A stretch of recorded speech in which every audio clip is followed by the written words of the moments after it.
since we said bye to the others in Nasha Town. Still no news about Rarer, though. Where could he have slunk off to? If only he was gone for good. But with all the trouble he stirred up before, there's no way we've seen the last of him. Hello, you must be the traveler in Paimon? Mr. Flynn has been looking for you. Unfortunately, there's been a serious wild hunt attack over at the quarry. He thinks it's time to regroup and figure out a plan. The wild hunt? Oh, uh-oh. We better get over there right away. Come on, let's go.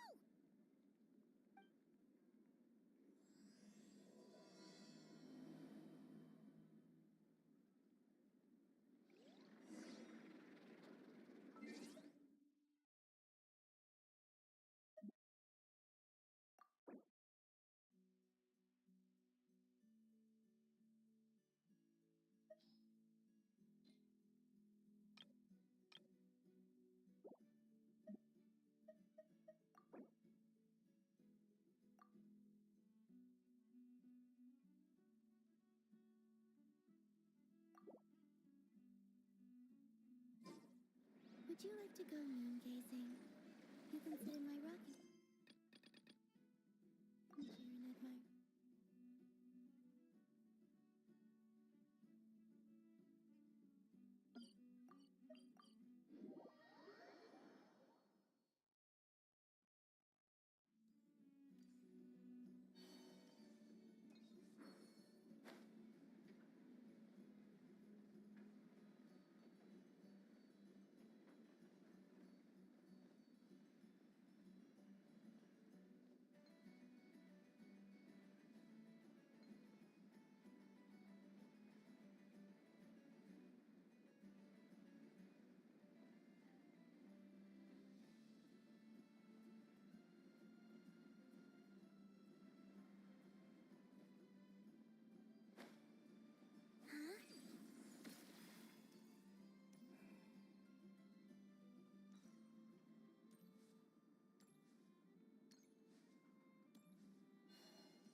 I can barely sense any Kuvaki at all. This whole area feels like a soulless husk. Looks like his appetite truly is insatiable. As if the power of that energy cannon wasn't enough. He's not seriously still getting stronger? What's his endgame here? Ah, everyone's here already. Hey, we made it. So, what's going on? We've all been on high alert since we split up a few days back, expecting Rarir to strike again. But it's like he just vanished into thin air. No one has seen him nor found any trace of his presence. That is, until this morning, when a ratnik found signs of wild hunt activity while out here on patrol. As you can see, the crystalline itself is physically intact, but the Kuvaki it contained is all but completely diminished. And we're sure that Rarir did this. Who else? He's the only one who could pull off a stunt like this. Kuvaki loss has reached critical levels. Reikir of Solnari set to maximum threat level. Warning, unless de-escalation measures are taken soon, he will pose a threat beyond our ability to contain. The consequences could be catastrophic. Traveler, do you remember when we encountered Rarir just after regaining his body?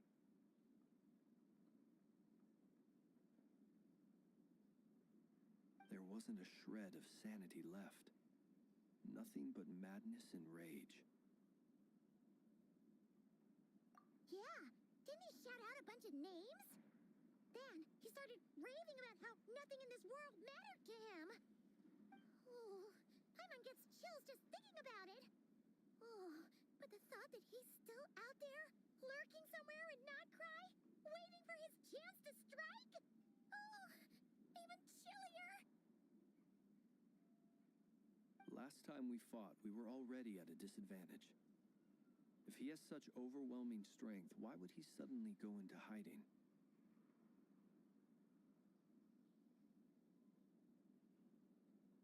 Yeah, if I were him and I wanted more Kuvaki, I'd just take it by force. No point staying in the shadows. Unless something went wrong. His whole resurrection thing didn't exactly go smoothly. The other thing is, how does someone who's completely lost their mind still have the wherewithal to cover their tracks so perfectly? Beats me. According to certain medical studies, insanity does not always entail a complete loss of rationality. It may be that he is simply living in a world of his own. That actually sounds about right. He was ranting away to himself the whole time, like he had zero interest in talking to us. There are many unanswered questions here. He could be right under our noses, and we'd still be in the dark. Besides his name and title, we know little about him. Certainly nothing about his past, or what he might be hoping to achieve. Exactly. And we wouldn't even know where to begin looking. Even Boss hadn't heard of the Rahir of Solnari before all this. I'd be willing to bet that even if we gathered together every scrap of intel in Krai, we still wouldn't find more than, like, 3 useful facts about him. So, if we do nothing, he'll just keep getting stronger. And if we want to investigate him, we have no idea where to look. Last time we had Marionette and her big robo-buddy to help us, and we still barely held our ground. If we had to face him alone... Oh, Paimon's head hurts just thinking about it. What are we supposed to do against a threat this big? Well, I do have a little hunch about his next move. Given that he attacked the quarry, I'd say it's likely he'll target other places rich in Kuvaki. Somewhere like the Eye of Krai, or the Pillar of Embla. One thing's for sure. If we just sit back and let him keep absorbing Kuvaki, we really won't stand a chance against him. A perfectly reasonable hypothesis. However, it is worth noting that these two locations are quite far apart. To investigate them both, we'll need to split up. I agree, we should split up.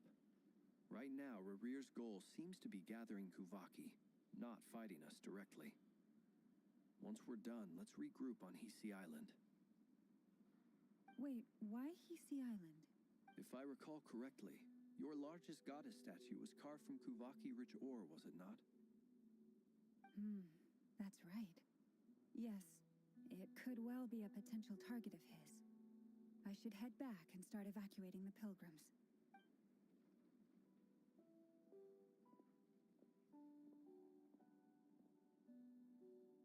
Splitting up's always gonna be risky. But I guess we don't have much choice, right?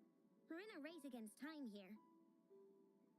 And if we do run into Rarir, what then? That's when you follow the third rule of treasure hunting. Run like the wind. Didn't you say the third rule was go with the flow? I don't know. Did I? Anyway, whatever. In this situation, go with the flow means go find backup. Agreed. If anyone finds so much as a trace of Rarir, do not pursue him. Get out of the area and alert the rest of us as soon as possible. We need to put safety first. All right, we'd better get moving. Come on, Anefa, let's go.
diddly squat.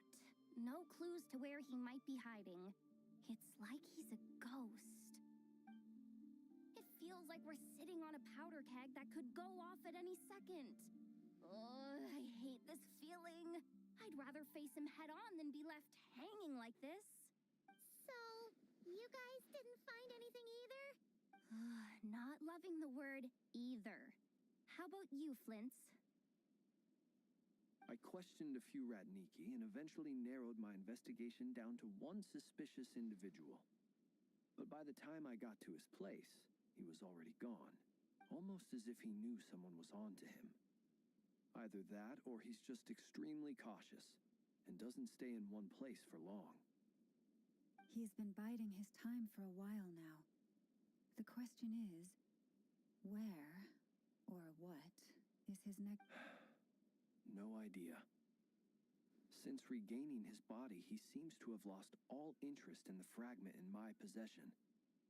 If he did still want it, he's had plenty of chances to take it. All we can do now is hope that Aino and Anefa turn up some leads. Darn it, Rereer. If you've got the guts, come face me one-on-one! Wait, he's actually here?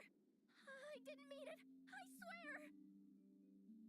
No, it's coming from Silver Moon Hall. The Lady Kutar might be in danger. Let's get over there, quick!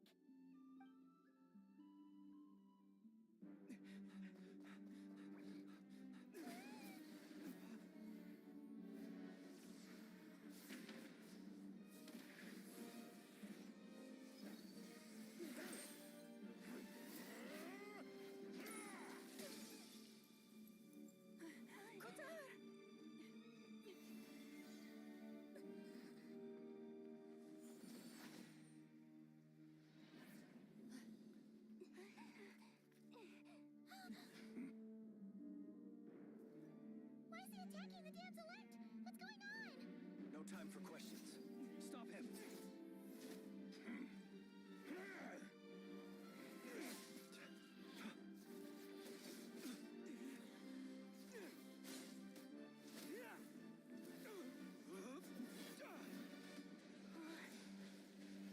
This is insane. Yehuda, get Kutar out of here! On it.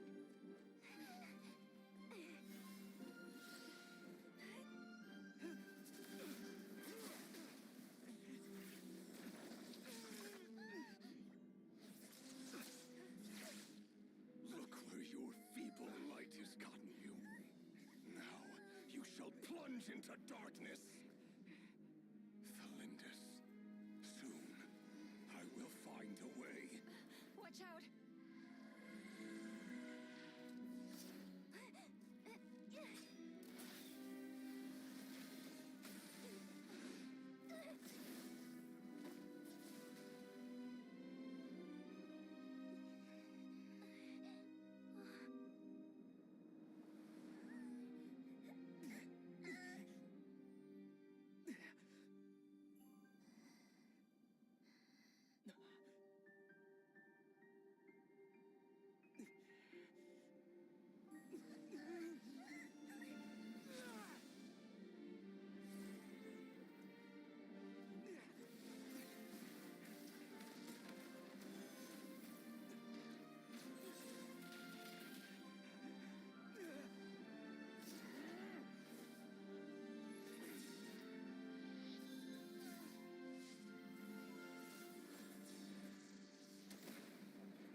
Find them, even if it means turning this place to ashes.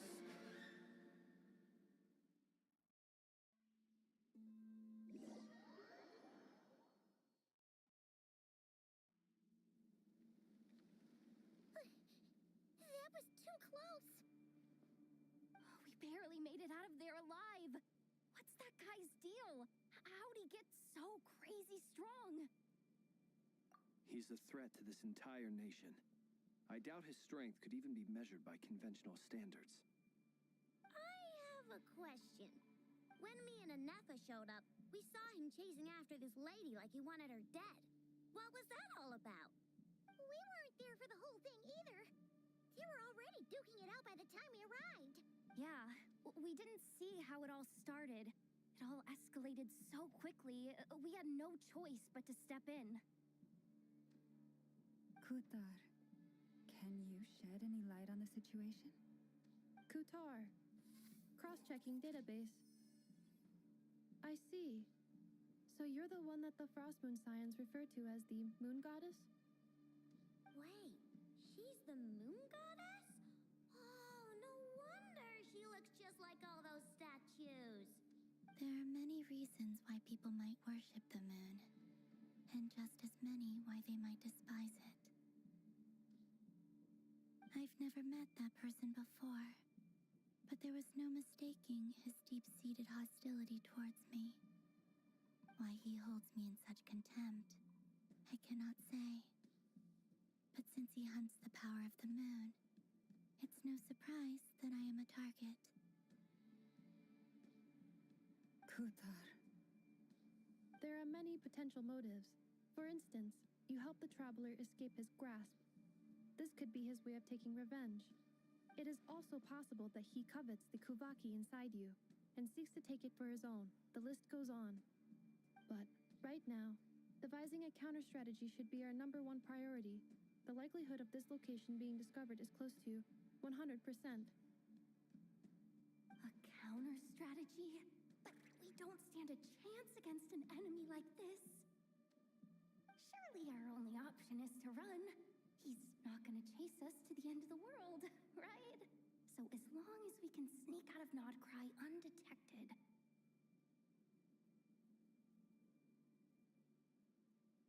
No, I can't say that. Come on, Yehoda. This is serious stuff. You can't suggest we all just chicken out. Running is our only option. Huh? You seem surprised. But what other choice do we have? We are facing an enemy we cannot possibly defeat in battle. Well, I mean, yeah, but still. It's not too late. I can distract him, so you have plenty of time to make your escape. Wait, what? You're gonna act as bait? Doesn't that make sense? I'm the one he's after. There's no need for you to risk your necks on my behalf. A coyote doesn't stop for bypassers while it's howling at the moon. What is it, Lama? The Frost Moon Scions have already grown accustomed to life without their goddess. My presence here is no longer essential, and this is not my home, so you needn't ask me to stay. We can't just roll over and let him get away with this. That's not our style. Yeah. We can't just call it quits after everything we've been through together. Besides, she pretty much saved my life back there. If I just ditched her now, I'd never forgive myself. We can't overlook that you have saved our lives multiple times now.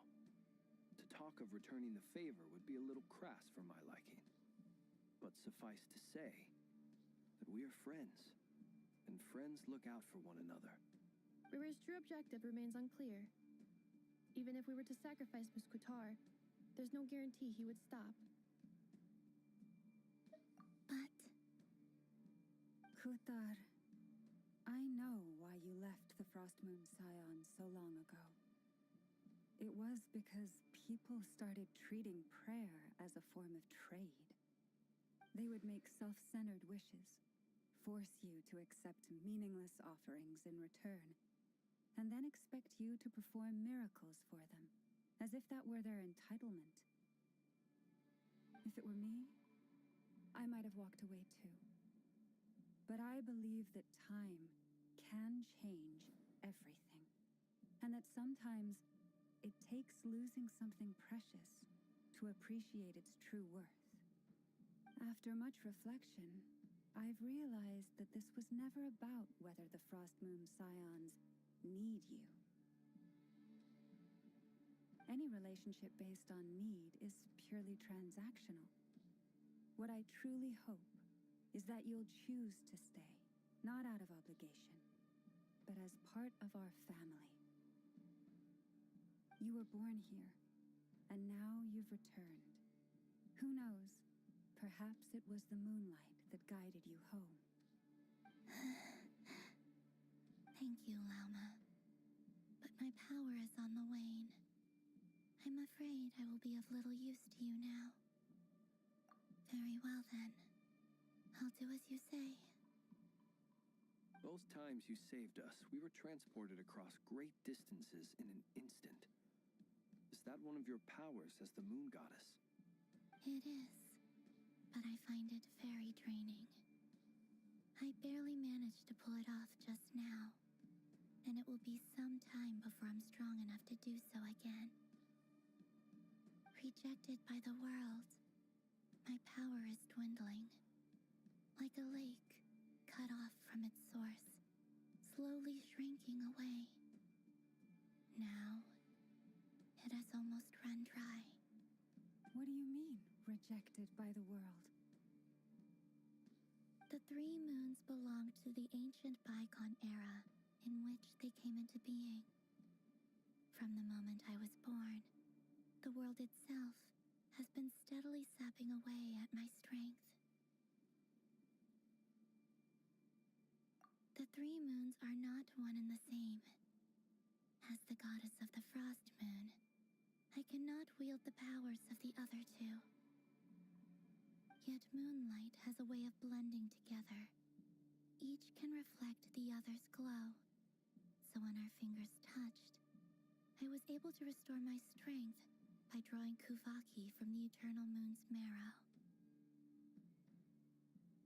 But this method of recovery is painfully slow. If only we could find the... It's the Wild Hunt! Even faster than we expected. We'll have to finish this conversation later. See how those wild hunt creatures are running away from us. They're likely just a scouting party, which means Rerir won't be far behind. Then what are we waiting for? Let's get the heck out of here!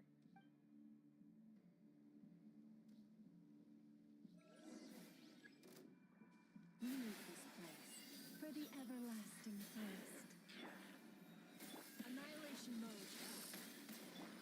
Look, they just keep coming! This is driving me nuts! Rerir's closing in on us. We need to pick up the pace. There's too many of them! And this time, we can't fall back on Kutar's house to escape! This goes on much longer.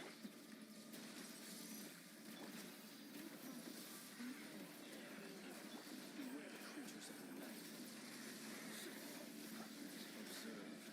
Close your eyes. Fear the dark. Preparing for dusk up. Look, your rainbow! Follow the frost in your world. Boys, The night comes.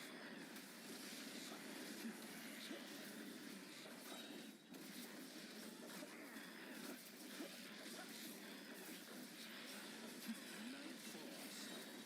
Annihilation mode.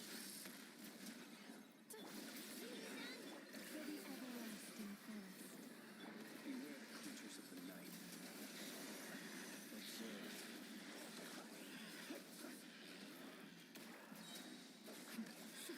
Be silent. To dust.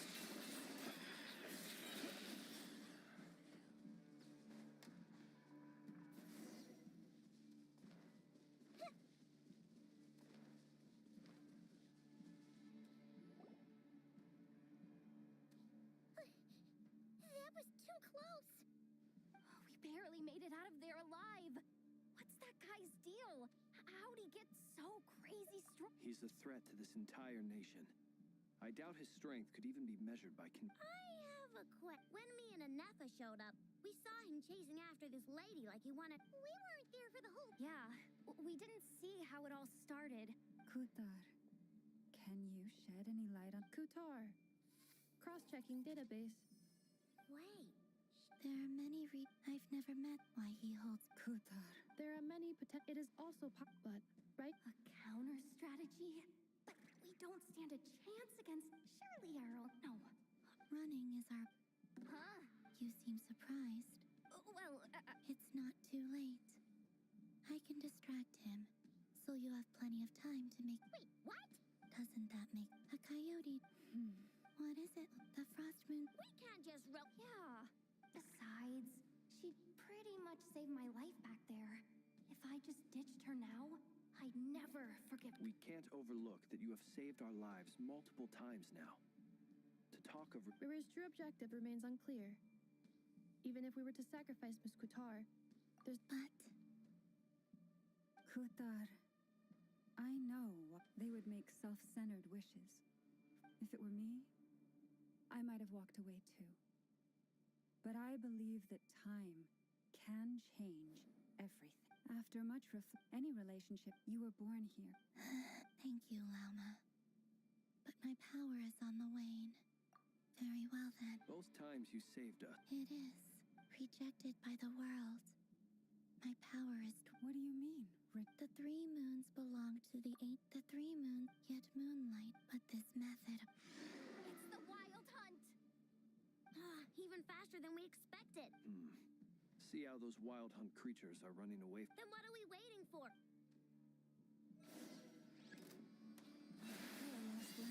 With one heart. Look, the rainbow! Ultimatum protocol. They just keep coming! This is driving me nuts!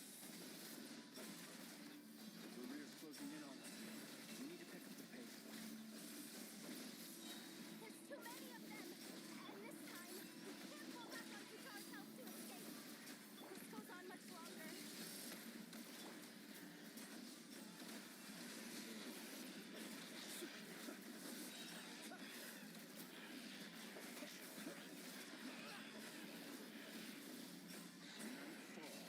Close your eyes. Fear the dark. With one heart, we pray. Ultimatum protocol. Defensive mode engaged. The Lord sleep beckons. Close your eyes. To dust. Observe. By the frost moon of old, my whole last day. Preparing for dust up. Insulation. Beware the creatures of the night.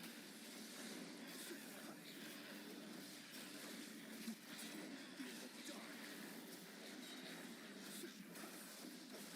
Close your eyes.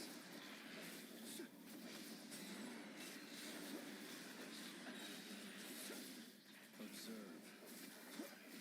Be silent. Night falls.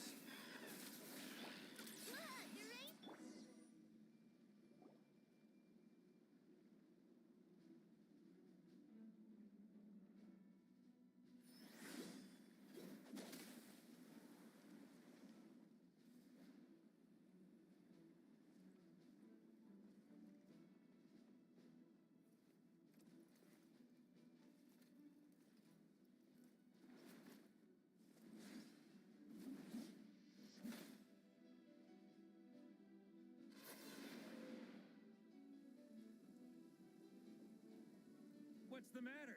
Bit off more than you could chew? Hold up! Who are you? Uncle Varka! You're back from Amsvartnir? Oh, you're Varka? Grand Master of the Knights of Favonius? We could save the intros for later. Right now, let's get you all out of this hellhole. Follow me. I know somewhere you'll be safe. Oh, is that where I think it is? That's the one. Come on, move! There's no time to waste.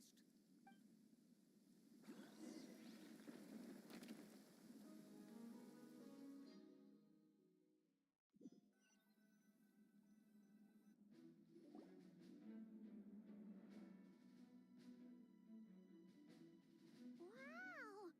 Where are we? This is so well hidden. Well, that goes without saying. This is the Knights of Favonius' meeting place in Krai, and a contact hub for the Northern Intelligence Network. aka the black market of intel. No matter what faction you're with, it's the place to buy and sell information. Their headquarters are in Krai, but they've got contacts in every nation. As an expeditionary force on foreign soil, working with them has offered us the most effective way of getting our hands on reliable local intel. This is where we meet, so naturally, it's secure. Anyway, where were we? Folks from Krai should be pretty familiar with me by now, but I believe this is the first time we've met. Allow me to introduce myself. I am Varka, Knight of Boreas, and Grand Master of the Knights of Favonius. We've heard all about you. This meeting's been a long time coming. You look way younger than Paimon expected. But you definitely have that Grand Master vibe. Well, I'm no spring chicken. Just not showing my age yet. Definitely feeling some of that back pain today, though. Rushed back from Amsfartnir without a wink of sleep, only to get right into another fight with that freshly revived maniac. Another? You mean you fought him before? Yep. He wasn't nearly as strong back then, but he was still a formidable foe. I brought some of the knights along to give him a little surprise, but he saw us coming from a mile off. My squad took heavy injuries, and I barely made it out alive myself. We knew it might have been our last chance, so we staked everything on it. But still, it wasn't enough to stop him. I tried tracking him down afterwards, but he didn't leave a trace. Even in his unhinged mental state, he's as cautious as any trained operative. So, I decided to come find you. And as luck would have it, turned up to find you being ambushed by the Wild Hunt. The rest, you already know.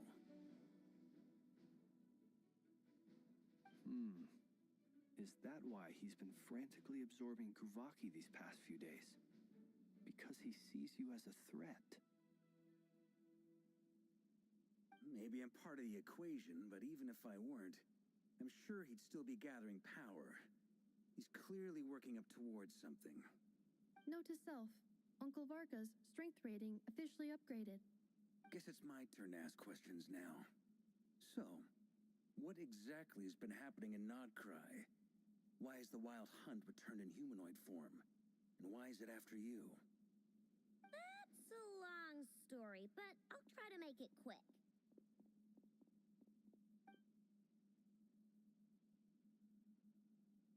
Wow, I had no idea so much had happened. Sounds like you guys have really been through it. So, the Kutar is actually a Fatui Harbinger. And all this Wild Hunt activity in Krai is the work of the Raker of Solnari, one of the 5 sinners. Oh, that's a lot to take in. Need some time to wrap my head around it all. I'm truly sorry, Mr. Varka. You stood with us against the Wild Hunt and did everything you could to stop it from escalating into a full-blown catastrophe. And then, the one time you're away, it all comes to a head and all your hard work gets undone. You've got nothing to apologize for, Miss Moonchanter. You can plan 100 steps ahead and still slip up. That's just life. No one knows what tomorrow holds. You can't predict which way the wind will blow next. And, to be perfectly honest, I can't say I'm surprised. For all the times we've defeated the Wild Hunt in the past, we've never been able to completely wipe it out. Turns out, we were just delaying the inevitable. But now that a new variable has come into play, fate may well take a different course. A new variable? You mean us? Who else? And in a strange way, I think his resurgence might not be an entirely bad thing. The Wild Hunt is like an unrelenting force of nature, but Rarir is an individual with an agenda. He's gotta have a weak spot somewhere. That said, while I know I was explaining everything just now, some of the points that Mr. Flint's added caught my attention. You mean about our mystery ally? That's right. From what you've said, not only did they lead you straight to some key files, they also shielded Hisi Island from a lethal Kuvaki blast. I don't know who or what could pull something like that off. Heck, even Miss Columbina doesn't have a clue. I hadn't heard the story about those files. Would you mind repeating their titles for me? Wild Hunt Phenomena Log, a Krai and Ratnik's Field Journal, and Kuvaki Survey Log. Oh. No. Still doesn't ring a bell. Another dead end. Guess all we can do now is hope that our mystery ally keeps showing up when we most need them. Still, it's safest to assume they won't be intervening again. From here on out, we'll have to resolve this crisis by ourselves. Your intel also explains something else I've been wondering about. The reason I led my team to Amsfarnir was because we'd had reports about a possible source of the Wild Hunt showing up there. But once we looked into it, it turned out to be a red herring. I don't know who was behind it, but clearly, it served its purpose. I doubt it's by chance that he happened to make his comeback while my attention was diverted. And from everything you told me, it sounds like his scheming began well before his return. So maybe luring me away was all a part of his plan. But is it even possible that he orchestrated all of this by himself? The Moon Maiden and the Raker of Solnari, not Krai of all places. The way everything is unfolding, it can't be a coincidence. So, what do we do now? Got any ideas? Right now, we've got at least 3 things to consider. Let's go through them one by one. First, we need to figure out how to take down Rerir. If we can't beat him in a straight-up fight, the rest won't even matter. To my knowledge, the bulk of Krai's fighting force is already gathered here. But even with everyone united, we're still no match for Rerir in his current state, let alone with his power still growing.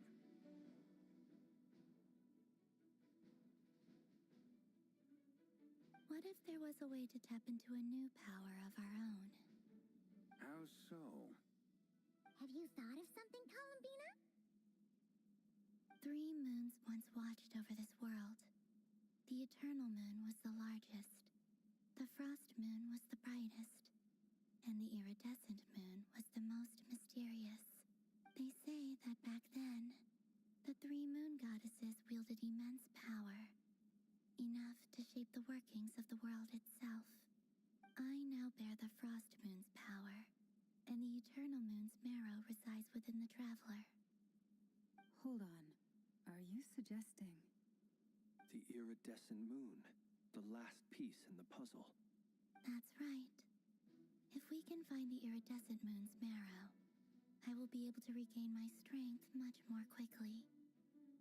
The 3 moons are said to stir the tides and illuminate all things.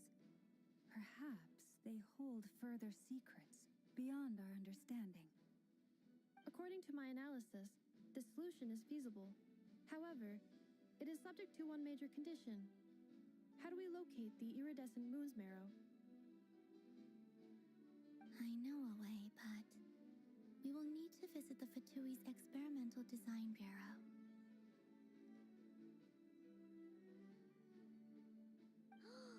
The Experimental Design Bureau? Are you saying we need to involve Marionette? Yes. I must speak with Sandrone. It's a long way from here to the Experimental Design Bureau. There's a high chance you'll be spotted. You shouldn't go alone. Then that's settled. Next up, our second priority. Somehow, we need to figure out Rerir's end goal. As you saw for yourselves, when he was still in his Wild Hunt form, everything he did was for the sake of recovering his body and resurrecting himself. His first act since then, after laying low for a while, was to try and assassinate this young lady. People's obsessions often reveal their greatest vulnerabilities. There must be a reason why he despises the moon so deeply. Perhaps it sheds some light on his title, the Raker of Solnari. The Wild Hunt has plagued Krai for centuries now. If we want to stop it for good, we have to get to the root cause of what's driving it. It's true. We still know very little about him. If Kuthar hadn't given us that lead, we wouldn't even know his name. But where would we even start? I doubt even the Intel Queen of Krai has a clue, and she has info coming out of her ears. Oh? That's a rather hasty conclusion for someone who's so painstakingly meticulous when it comes to dealing with machines. Ah, she hurt me!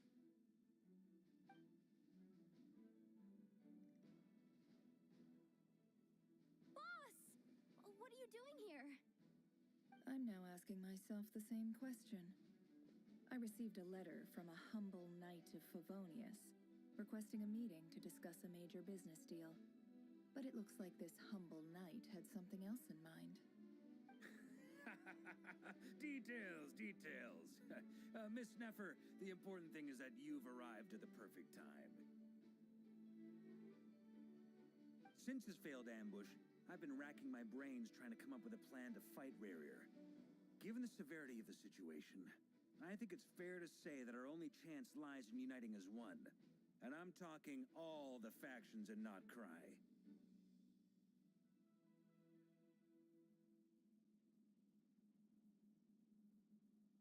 We can't do this without the Curatorium, but I knew it'd be a tough job to win you over. So, I took the liberty of reaching out for a little chat. Wait a sec. How did you even hear about this place, Neffer? Didn't you say this is meant to be the Knights of Favonius' meeting spot? And a contact hub for the Northern Intelligence Network? And isn't it supposed to be super hidden? You really think he could have gotten settled in Krai without my help? Besides, I'm the one running this gig. Of course I know where the meeting place is. Allow me to introduce the current head of the Northern Intelligence Network. If it's intel you're after, she's your woman. Pretty much seen and heard it all. Please spare me the flattery. Let's cut to the chase. Seems like you've run into some trouble, huh?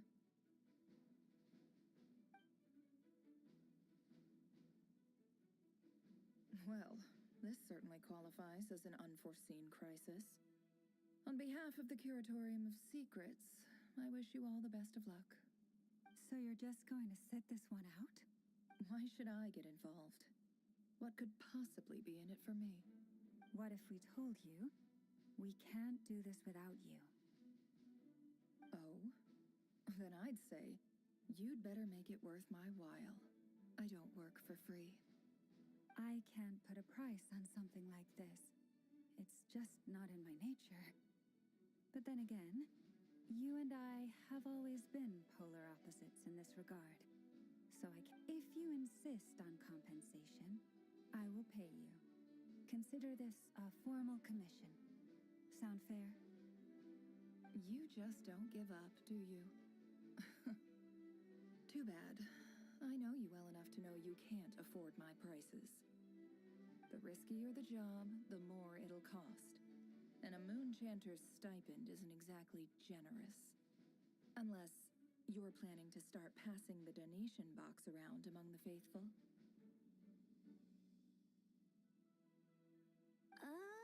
Boss, just a thought.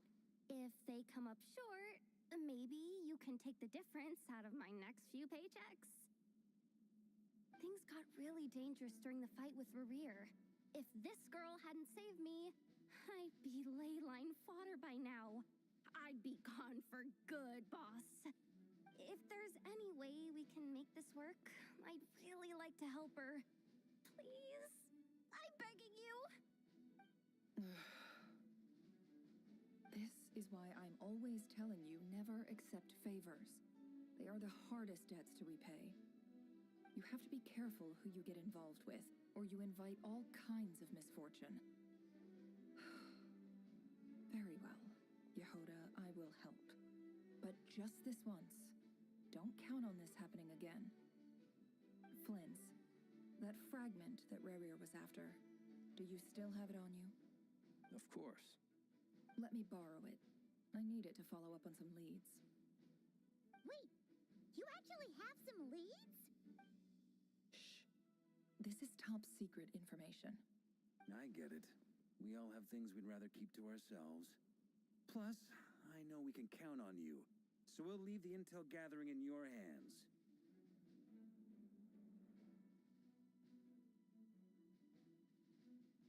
And that brings me to the third and final item.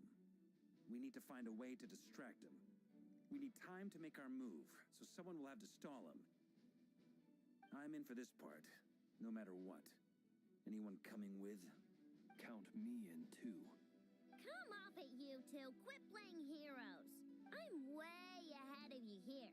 Nefa did a scan of the moon goddess's Kuvaki signature, and we're gonna use it to make some decoys over at the Kramkake craft shop.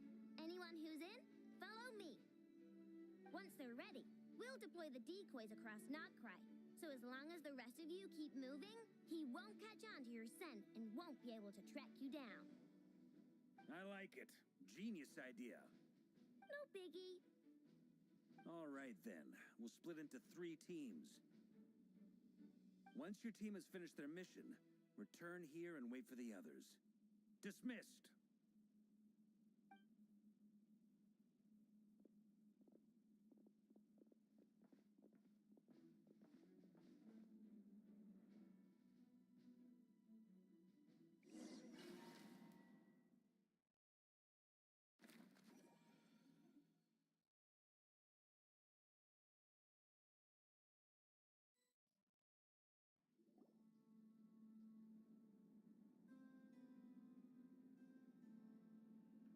Lady Damselette. Wait, and you two? What are you doing at the Kuvaki Experimental Design Bureau? We've been doing our best to mind our own business lately. But if you're just gonna waltz up here like this, you're seriously pressing your luck. Don't blame us for doing what we have to. Huh! You really think that's gonna scare us off? We're not looking for any trouble. I just want to see Sandrone. Do I need to remind you that you're still a wanted fugitive for deserting us? Out of consideration for our former ties and the crisis we're all up against, we'll let you leave in one piece. But don't even think about trying to get inside. Let them in. But... Are you going to make me repeat that? no, my lady. Sandrone seems to be in a good mood. Must be maintenance day.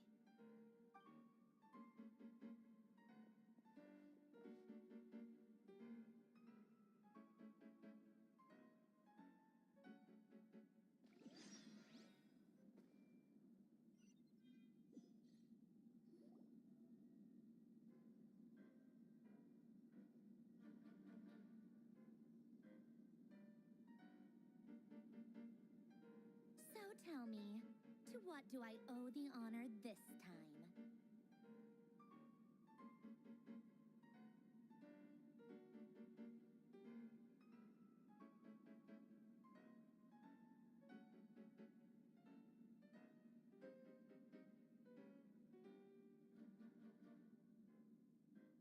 Actually, before you answer that, just so we're clear, we're not colleagues anymore, Columbina. I don't owe you anything. I promise it's nothing big. It seems like you've gotten the wrong idea here. The only reason I let you in was because I was bored. It seemed like a way to kill some time and satisfy my own curiosity. Whatever miscalculations I may or may not have made in the past, I haven't lost the plot enough to even consider sticking my neck out for your sakes. I'd like to speak with Arlecchino. What? Huh? You mean the knave? I'd like to speak with Arlecchino. Is she in Krai? No, she's not. Once the work on this facility was completed, she went back with the rooster and Regrator. The only ones in Krai are me and... What is it you need to speak to her about anyway? Rerir is hunting me. If I'm going to face him, I must first retrieve the lost moon.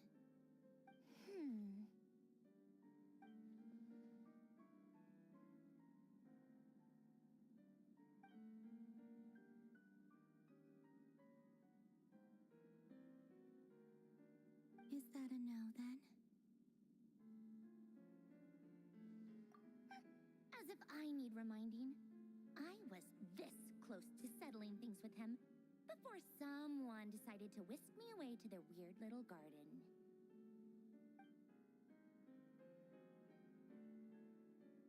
Have you held any tea parties lately? Tea parties? Yeah, obviously. You don't seriously think we'd pack it all in just because you aren't here. If anything, they've been more eventful than ever. Just me, Arlecchino, and a bunch of insolent and sensitive guests who won't stop asking where you've gone. Oh, they've been a real joy. I bet you served them the worst tea you have. Just like you used to do to me when I upset you. Who cares about how good the tea is when there's no one around to drink it? I keep losing people. First Rosaline, now you. I'm running out of people who can make me laugh. Honestly, what could be more ridiculous than a multi-centenarian goddess who's only ever had the plain herbal tea she received as offerings? You'd always brew a different type of tea for me each time. Was it really just to see how I'd react?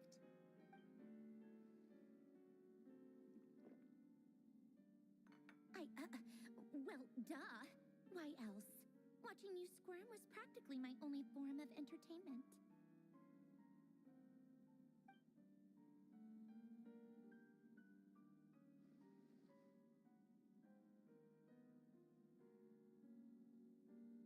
Oh, yeah.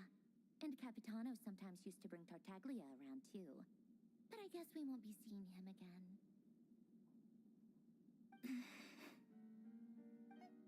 Well, I guess we are overdue for a get-together. Polonia!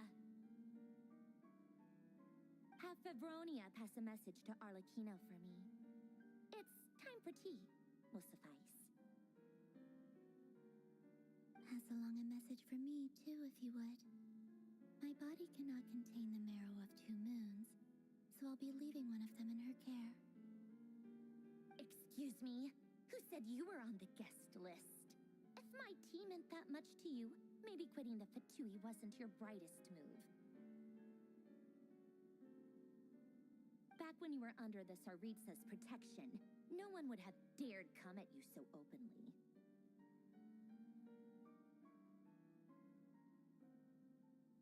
But that protection didn't come for free. In fact, I paid dearly for it. At the end of the day, it was just another transaction. I just got tired, that's all. I never wanted any part in their grand ambitions, and I've had enough of being treated like a bottomless supply of power. It brings back memories from the old days, when I was still worshipped as the moon goddess. Centuries on, it may be a different group of people, but I see the same greed in their eyes. I figured you'd leave eventually. You didn't have as much of a reason to stay as I do. The Tsaritsa gave you shelter and protection, but that was it. Nothing more, nothing less. Meanwhile, the Fatui demanded everything from you in return, until it was more than you could bear. I get why you left. And frankly, I have no interest in dragging you back just because the higher-ups told me to. But if you keep hanging around with this riffraff, the next time we cross paths, we might be enemies for real.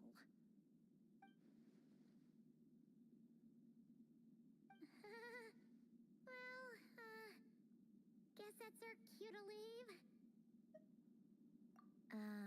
That might be your plan, but it sounds like someone else wants you to stay a little longer. Huh? What do you mean? See for yourselves.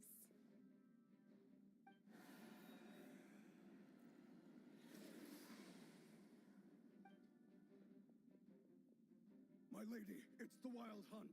A horde of monsters is headed straight for the facility. Another uninvited guest trying to crash my tea party. Clear the area. I'll handle this.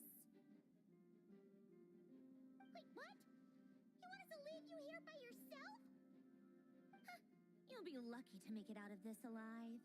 You really think you can afford to worry about me? Go on, get out of here. You may have stopped Polonia from crushing him last time, but I've made sure that won't happen again. The entire Experimental Design Bureau is rigged for war.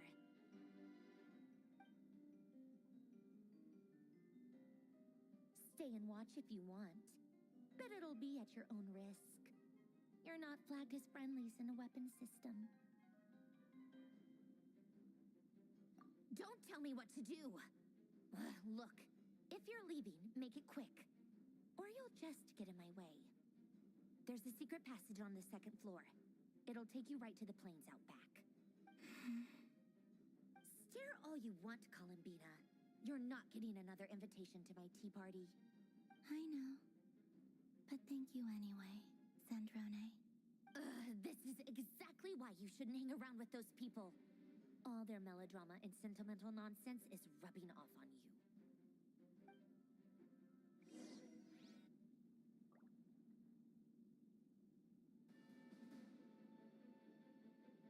Come on then, Mr. Right here. Let's pick up where we left off. It's your Wild Hunt monstrosities versus my beautiful creations. Let's see who comes out on top.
So this is your method for investigating Rarir's past. It almost looks like some kind of ceremony. Good deduction. But it's quite a different affair from what you're used to with the Frost Moon Scions. Whoa! First time I've ever been in here. Boss always said it was off limits, so I pictured some kind of creepy dungeon. But it's oh, I guess this must be Sumero decor? That's where Boss is from. And that nice shopkeeper who sold me my treasure compass. I'm not sure exactly what you've got planned, but it looks like you're all set. When do we begin? Whenever we wish. But for some reason, I've got a feeling this isn't going to end well. I've never faced Rarir myself, but from what you've told me, his power is beyond anything I could imagine. I, on the other hand, am just an ordinary businesswoman. Our paths should never have crossed, yet here I am, forced to make an enemy of him. If you ask me, you're about as far from ordinary as it gets. So what are you saying? You're getting cold feet? Once I take a job, there's no backing out. Still, I have to ask myself if the power I'm relying on will even work on an opponent of this caliber. And also how to make sure I come out of this alive if things spiral out of control.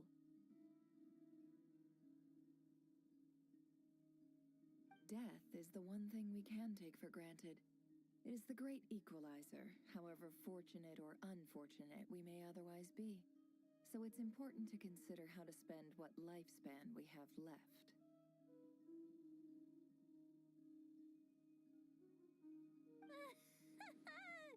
Come on, boss. Lighten up. Quit talking about death. It's bad luck. For once, I agree with you. When you're up against a foe like Rarir, there's no such thing as being too prepared. Is there anything I can do to help? That won't be necessary. I've already made up my mind. Time to cash in a precious favor I've been saving for a rainy day. Yehoda, I need you to find someone for me. The sooner the better. Eh? Find who? That shady merchant who sold you an overpriced treasure compass the other day. Come on, boss. You're pulling my leg again. In what way is she shady? She showed up when I was completely lost and sold me a neat little gadget that was exactly what I needed. Trust me, she's a good person.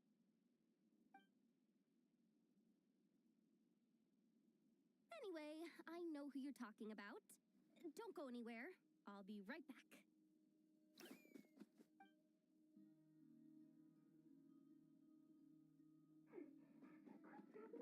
I genuinely can't run any further.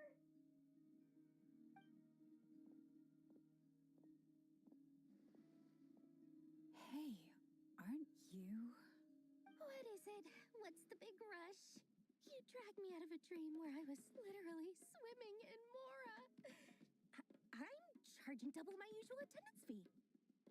See, look how easygoing she is.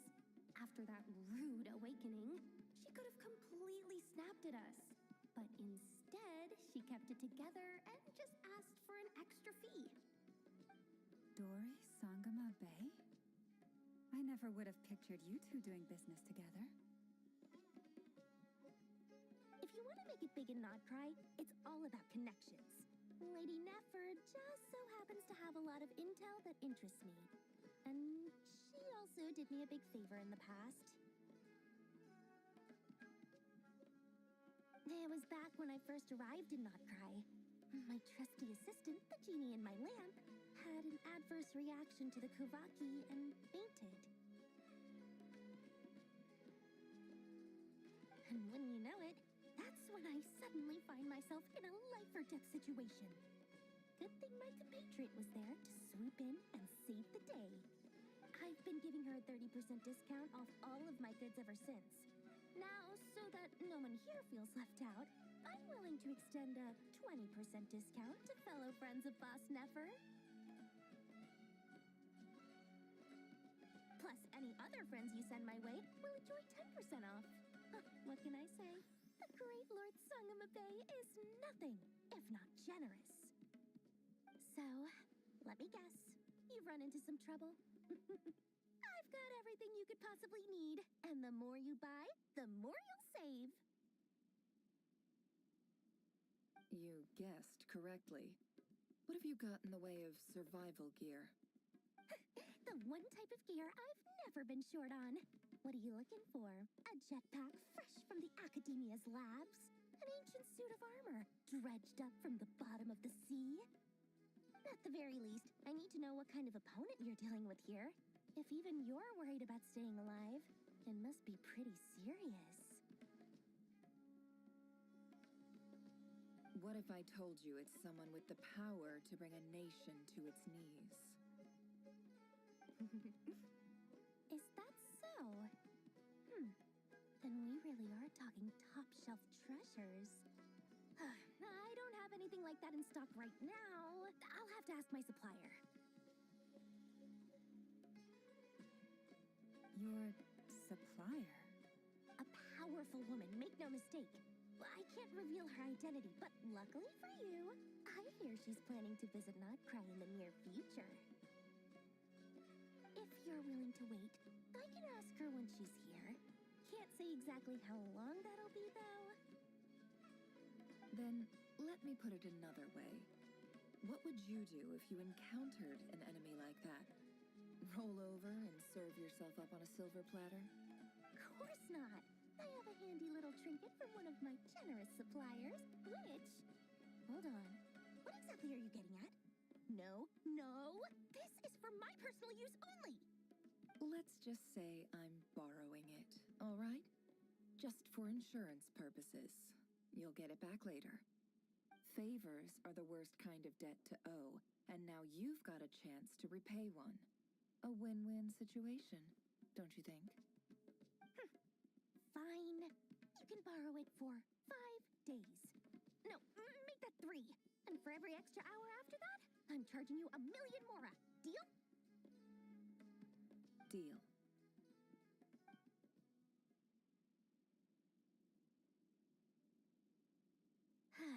What a way to start the day. Now, was there anything else you wanted? Or can I go back to bed now?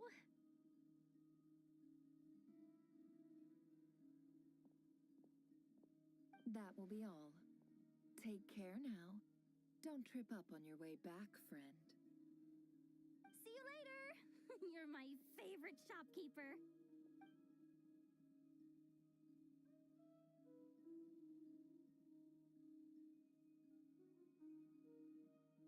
Excellent.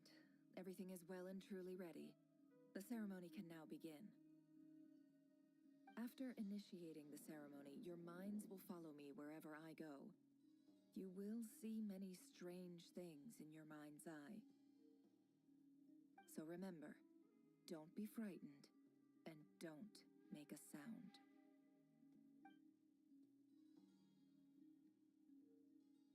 Now then, let us peer into the Raker of Solnari's past.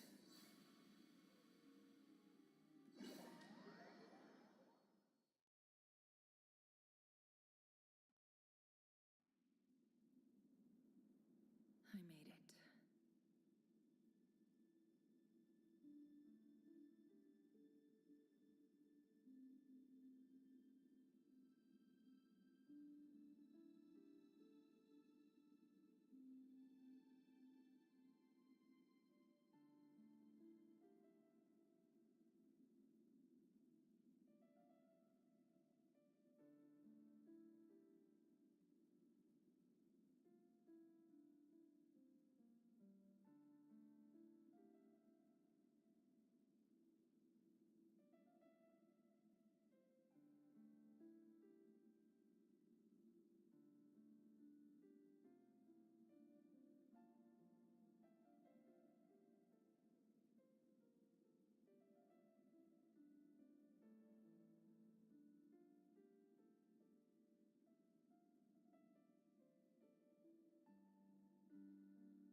recognize this style of architecture.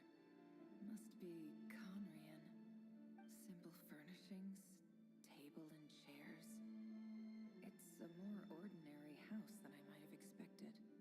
Looks like the fearsome Raker of Zolnari came from surprisingly humble beginnings. Unless this passed for luxury in Conria. Unlikely.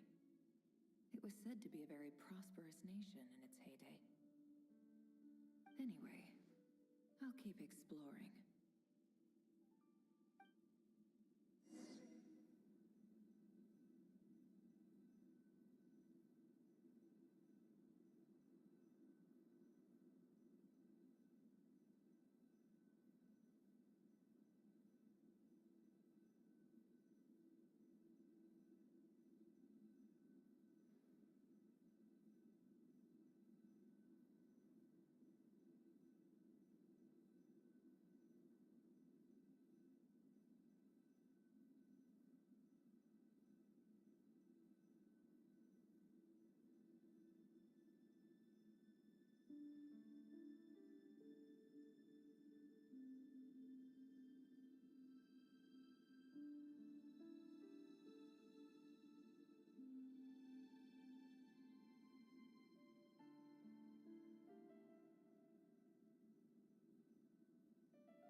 Hi, River.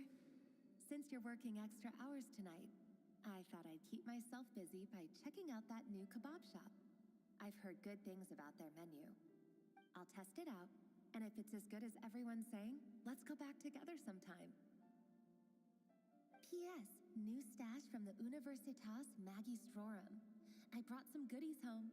A few teacups and a pin rack. Hope you like them.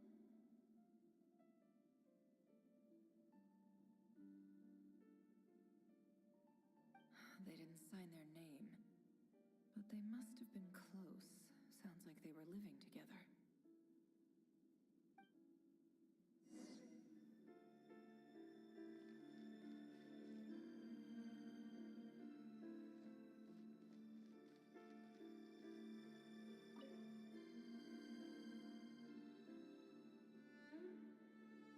I went over to Joseph's for drinks today. They have a fine collection, but I went alone. Felindis was tied up with something and couldn't make it. Joseph asked why I came alone, but I didn't really have an answer. He then went on to ask about other things. If you ask me, someone who asks that many personal questions is too nosy for their own good. But if he invites me again, chances are I'd still go. Felindis. That's the same name Ririer mentioned. Crane imports keep falling. If things don't pick up, we'll soon be back to meat and mushrooms only.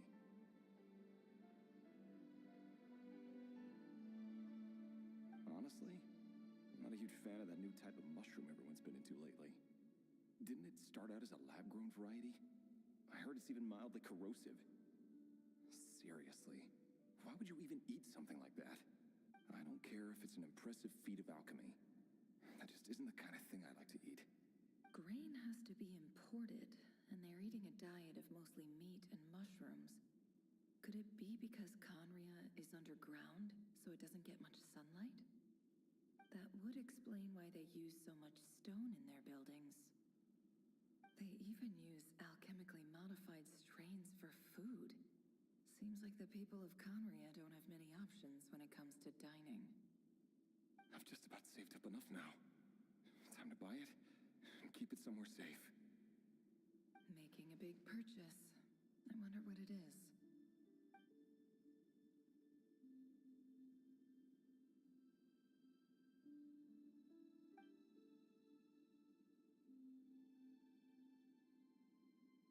He really is a professional. No wonder he's so good at covering his tracks. Despite what he's become, it seems like he's retained certain habits, at least in this regard.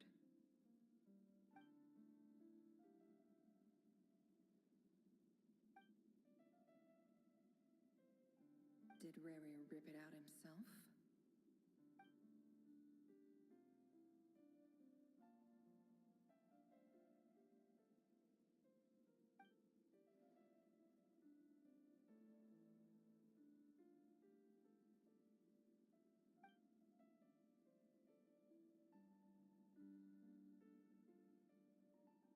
Before I met you, I was convinced that my heart was nothing more than a stagnant pool. The burial place of a fallen moon. A withered, windless grove where the waters rested forever unrippled. It was you who helped me see that my heart hadn't entirely withered away. That it could still beat to the rhythm of love. This is just trivial sentimentality from the looks of it. Why would he go to the trouble of hiding that? The burial place of a fallen moon.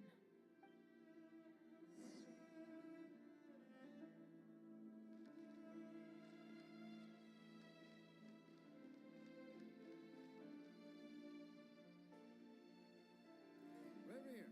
Over here. Dane!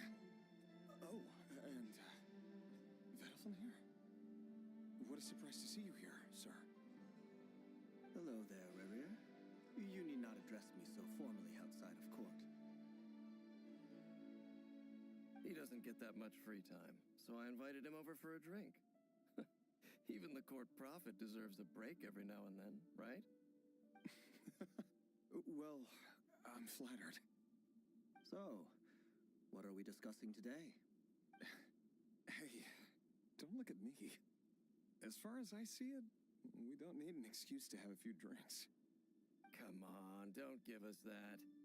Didn't you say you were about to pop the big question? How's that coming along? Who'd have thought the great Twilight Sword was an even greater gossip? I just didn't expect you to be the first one to settle down and get married, that's all. Yeah. If you told me that a few years ago, I wouldn't have believed you either.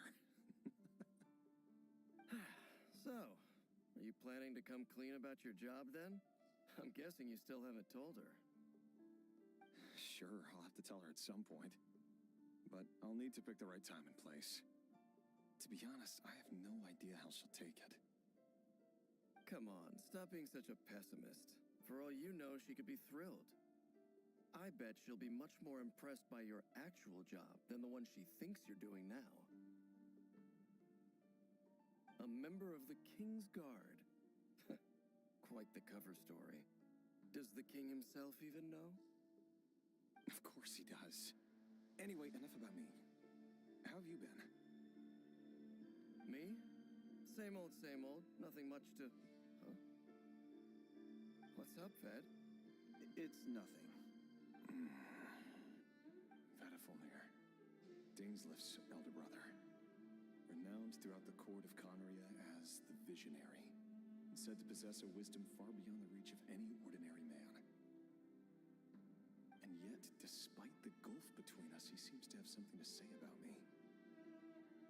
Does he even know me? Does he see me as a friend of his brother, or just another of the Vinster King's blades? Why did he react so strongly? Was it really to do with what we were talking about? Brown, curly hair and brooding blue eyes. So this is what Rare looked like back in the day. Perfectly normal. No different from anyone else. As frightening as this monster is in the present, there's something even more unsettling about seeing the human he used to be.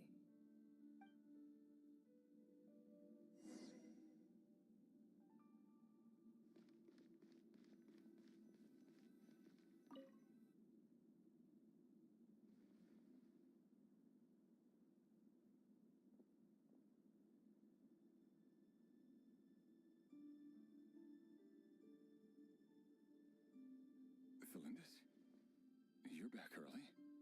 Our equipment's being serviced today, so I got off earlier than usual. How's your day been? Aw, why the long face? Is something the matter? Has your boss been giving you a hard time again? Went for a drink with Dane and the others after work. Isn't that a good thing?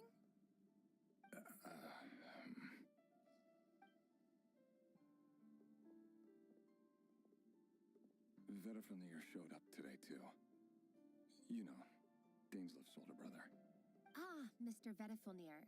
Yes, I've heard of him. They say that everything he says ends up coming true. He overheard Dainslif mention that I'd recently proposed, and seemed to have an issue with it. But when I asked what it was, he kept it to himself. So, you're worried? You can be such a child sometimes, Revier. We're nobodies. Why would the Visionary be concerned about us? I'm sure someone in his position has much bigger fish to fry. Maybe you're right. You worry too much, Revier. We've been together for ages now, and everything's been going so well, has it not? You've even proposed to me. So, you do remember. Tell me then. What's your aim? Like I said, I need some time to decide. You can't just rush into things like this. We may be nobodies in the grand scheme of things, but if we want things to work out, we've still got to plan ahead. All right. Take your time. Just don't keep me waiting forever. Nobodies. Sounds about right. In the eyes of people like Vedifulnir and someone whose gaze is so fixed on a far-flung future even see the present clearly? Besides, the dynasty's fate rests with the king and his inner circle. Whatever I do, it won't make much difference. Meanwhile, every idea they come up with and every decision they make, it affects everything. These days, the king is lost in his research, and the purge of the Crimson Moon bloodline grows. The opposition tried to speak out, but nothing came of it. And I'm under no illusions as to why. Because we eliminated them and got rid of their bodies. A man can have 1,000 reasons to carry a sword, but there are few good excuses to use it. Yet the king has never even considered a gentler approach, and he never will. What becomes of someone who kills on another's behalf? Can he ever find true peace?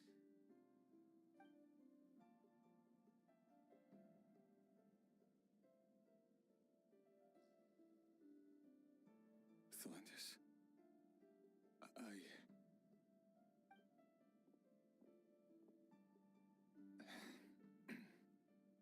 It's nothing. You were right. Fate has never smiled upon nobodies like us. But by the same token, it's unlikely to bear a grudge against us either. There's no reason we can't keep living happily together, cherishing the simple joys of each day as they come. See? You just need to stay positive, Revere.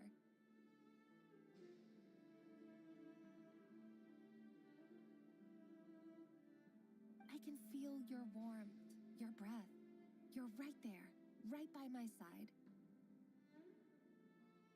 Just seeing you makes me happy in a way I can't explain.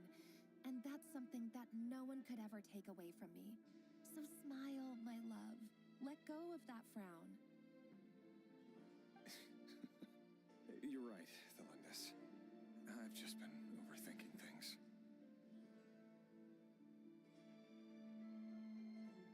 That's better. Getting caught up about things like this will only ruin our evening. Speaking of which, all set for the ball tonight? I need to go get ready. You go ahead.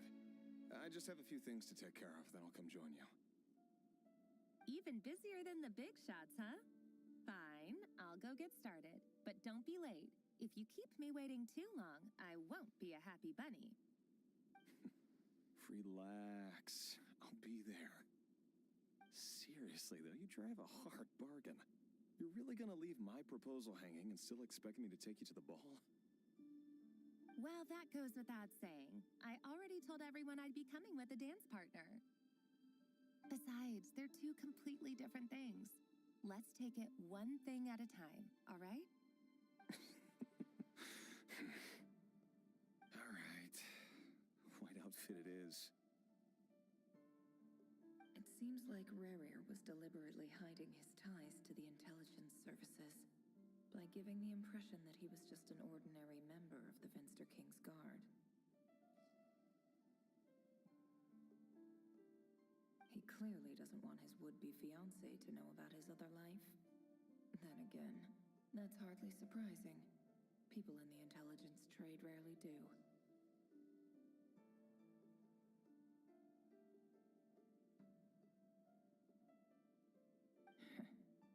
Who'd have thought we were in the same line of work?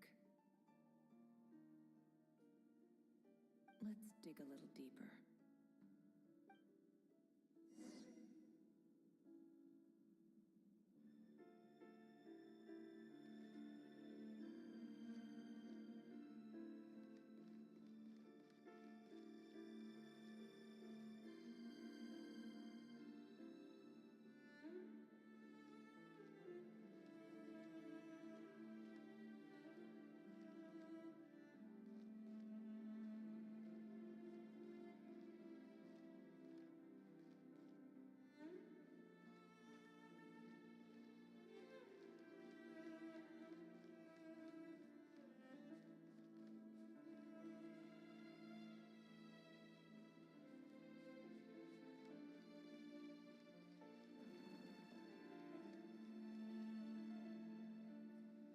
Our last operation was a resounding success, and all thanks to you, Ray here of Solnari.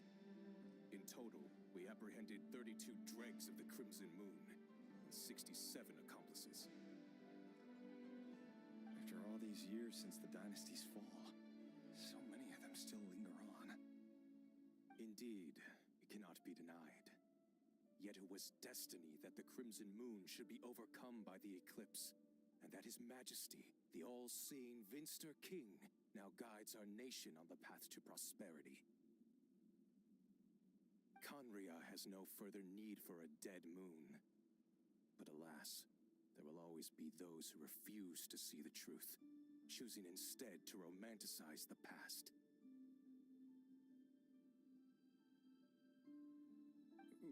That's not entirely true. Much about the Crimson Moon era was worthy of remembrance.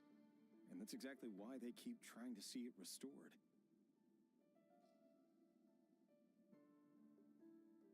Many of its secrets remain unsolved to this day.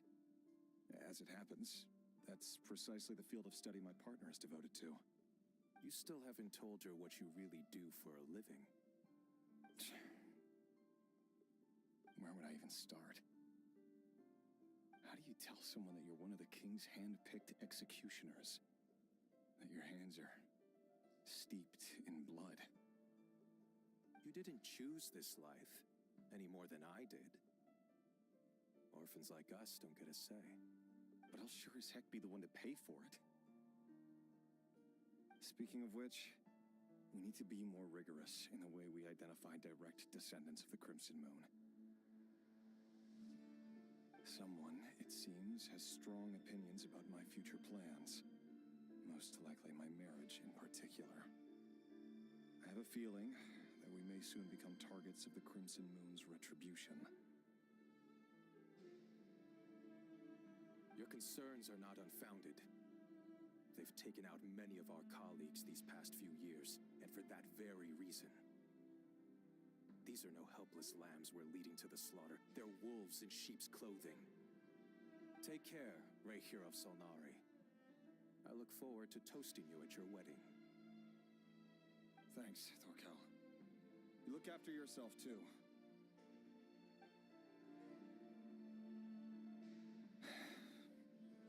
Thelindis, I never wanted to keep this from you. You're the last person I would ever want to lie to. But that's exactly why I can't tell you everything. There are things you shouldn't know. Things you cannot know. The moonlit dynasties are a thing of the past. Yet even now, with the sun shining high in the sky, there are those who would call forth a dead moon's ghost. Could that be why Vedalfnir held back? Or was it because of some court secret he's not at liberty to share? I have to get a clear answer from him. No matter what happens, I will protect Thelindis.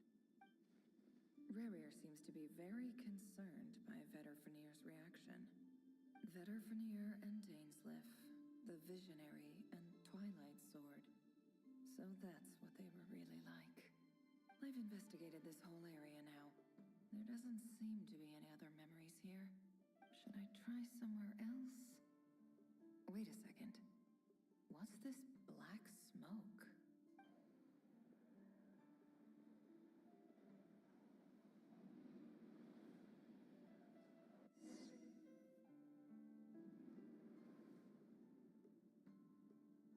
So, he's late after all. Just you wait, Rerir. You're in for it. Big time. Are you waiting for someone, ma'am? Could I tempt you into buying some flowers? Oh, sure. Pick me out a pretty bunch if you would. Thank you. But I'm afraid none of them are as pretty as you. For someone so young, you sure have a way with words, don't you? I'm only telling the truth. Look me in the eyes. You'll see I'm not lying. May we have a word in private? Who are you? And what do you want? It doesn't matter who I am. Too many of our kind have fallen lately, so I decided to take the risk of reaching out. Not long ago, The ray here of Solnari led an assault on one of our strongholds. We suffered many casualties, and many who came to our aid lost their lives as well.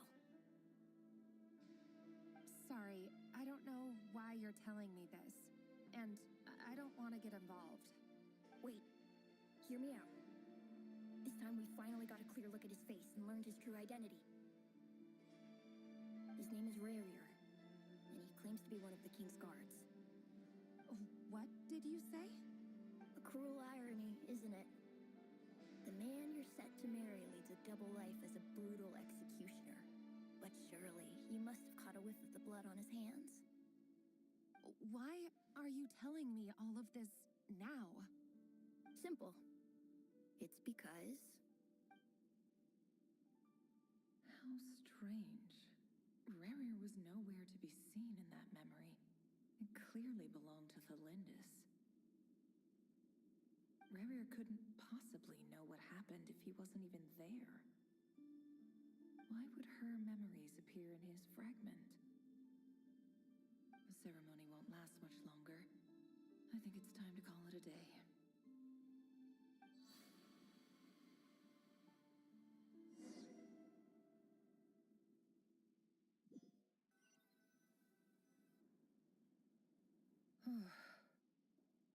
So that was your doing?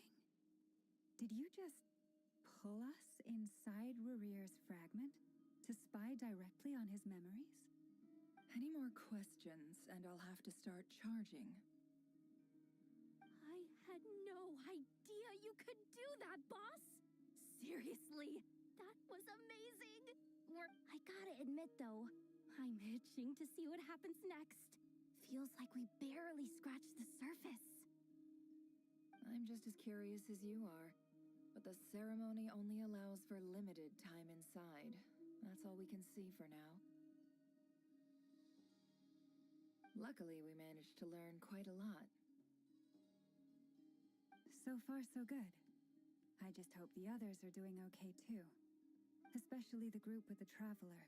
Their mission is a risky one. Let's hope it's all going smoothly. If you're worried about them, go see how they're doing. If I know boss, she's gonna need some time to write up all the details and make sure it's all coherent. I'll stay behind to lend a hand, but feel free to head back and meet up with the others.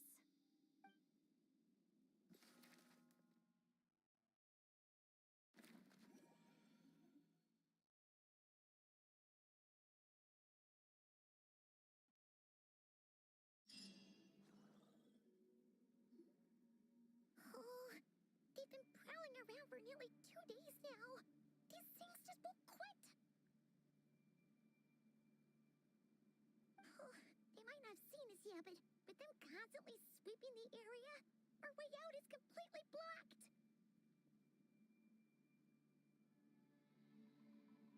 Oh, that's never gonna work. One little slip up and it's game over.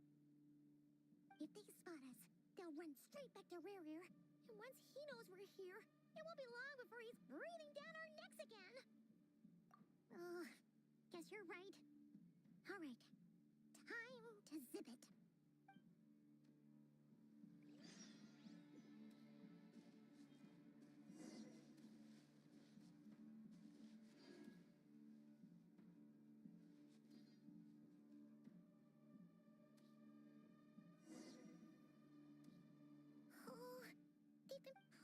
They might not have seen us. Oh, that's enough. If they spot us, they'll run.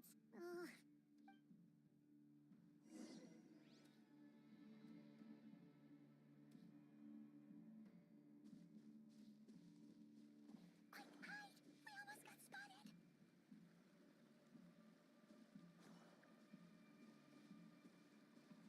Phew, that was a close call.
You look weak, Columbina.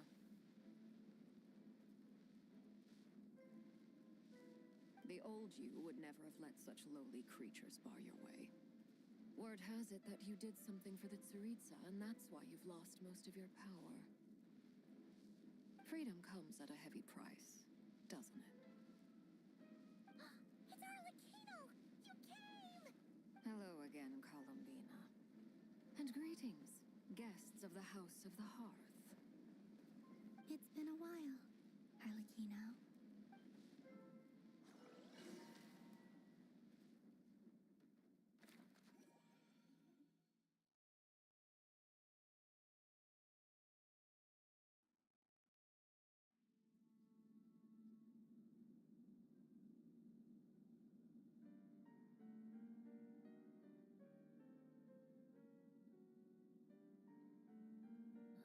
Stupid right here of stupid Solnari.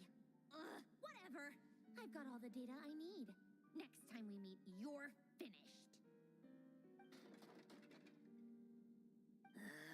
He sure doesn't pull his punches.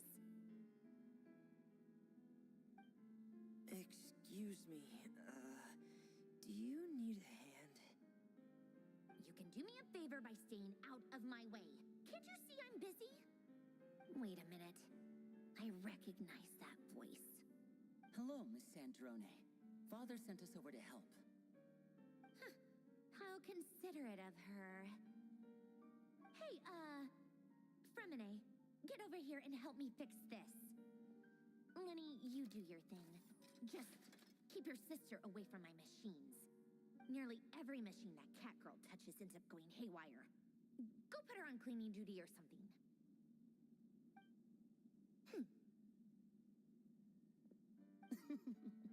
Then let's start downstairs. Fremine, we'll leave this place to you. You've got it. Wait a second. Pretty sure there's still some tea in the cupboard. If you want some, you'll have to make it yourselves.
It's a relief to see you all made it back in one piece. Huh?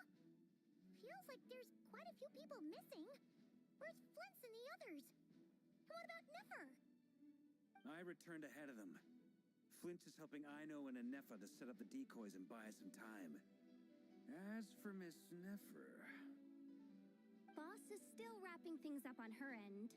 She sent us back to fill you all in on the top secret intel we've been gathering. I see. Then let's get right into it. But first, who do we have here? You brought someone else in to help?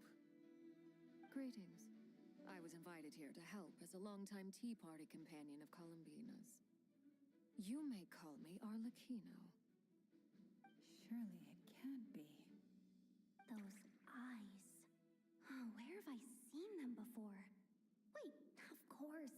In those memories we just saw. The only Arlecchino I know is the fourth of the Fatui Harbingers. So either you share a pretty uncommon name, or you're more than just a tea party buddy. You are well informed, Grandmaster. A man from Mondstadt living all the way out here in Krai, and yet the people and affairs of Snezhnaya seem to hold a special place in your heart.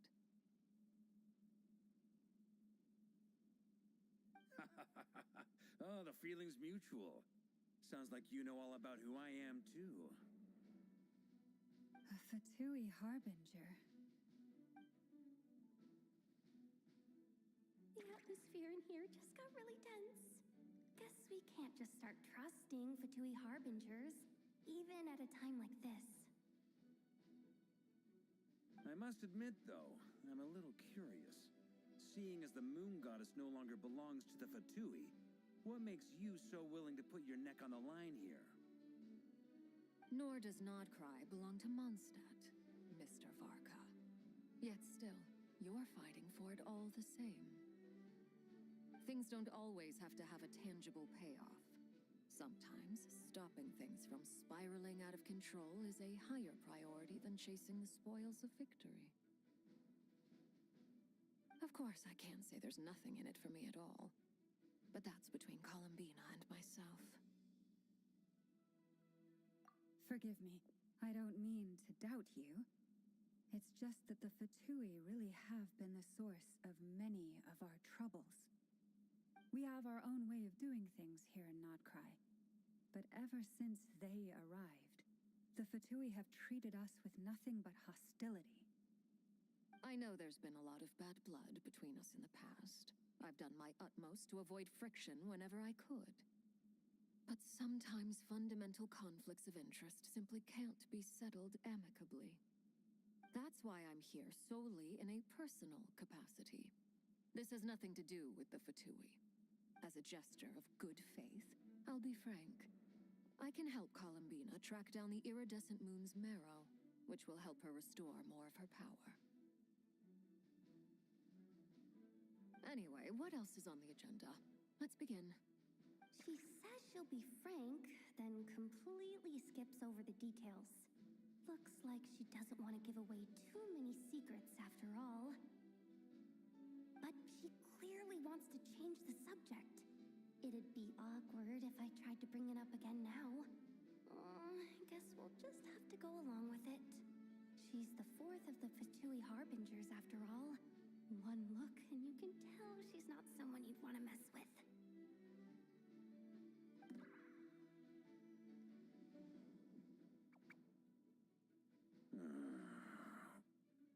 Well, since Miss Arlecchino sounds confident in her ability to handle that, we'll proceed to the next topic. Yehoda, time to share that top-secret intel. All right, listen up, everyone. First, we now know that Rerir was originally a Conrian secret agent whose primary mission was to hunt down and assassinate the so-called Dregs of the Crimson Moon. The Dregs of the Crimson Moon? Mm-hmm. In the memories, there was a lot of talk about the Crimson Moon and Eclipse, and a whole bunch of other stuff from the time of Conria.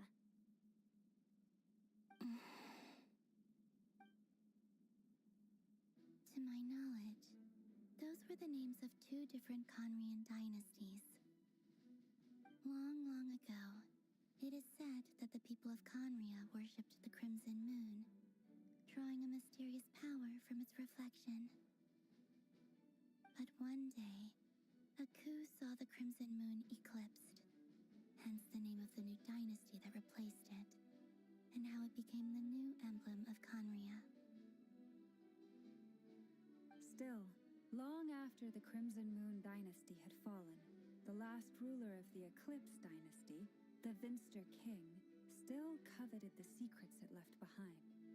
So, he sent the Rehir of Solnari to secretly hunt down the Crimson Moon's few remaining followers. In those days, Rerir showed no signs of madness. In fact, he was as normal as any other person. Oh, and he had a fiancé, or at least a would-be fiancé, called Tholindis. What's the matter?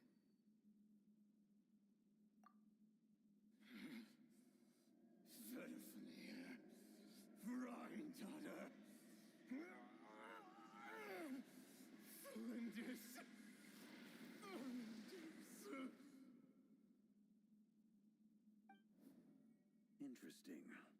Anything else? What about this would-be fiancée of his? Do we know anything about her? Well, she was a researcher at the Universitas Magistrorum, but it felt like she was hiding some kind of secret. Oh, and one more thing. For some reason, Rerear's fragment also contains some of Thelindis' memories, though only a very small portion.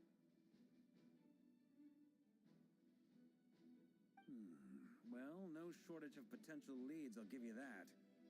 In any case, it sounds like we can conclude that while Thelindis was still around, Rerear appeared to be lucid and quite normal. Thelindis, it seems, must have been the one thing in this world that he couldn't let go of.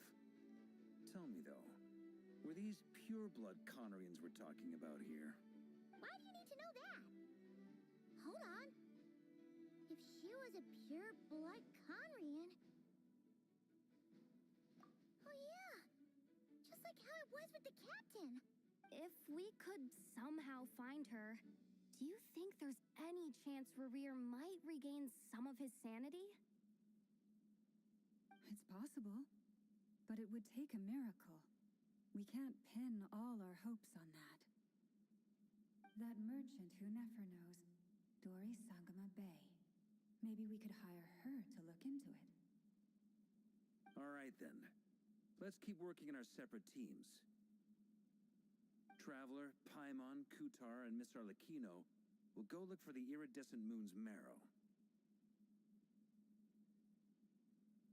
As for the others...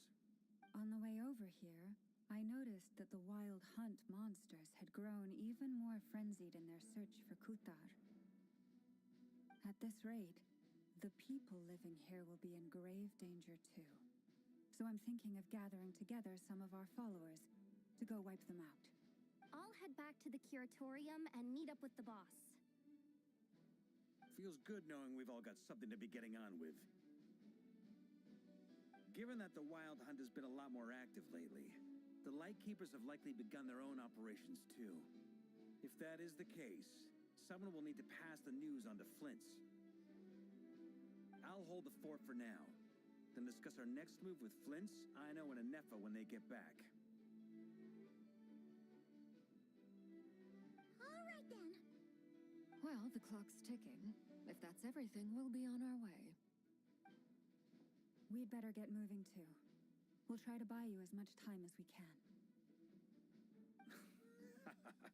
Relax. Just do your thing. Now, I decided to call in some backup since things are getting so hairy. Our reinforcements should be here any minute now. Stay safe, everyone. Dismissed.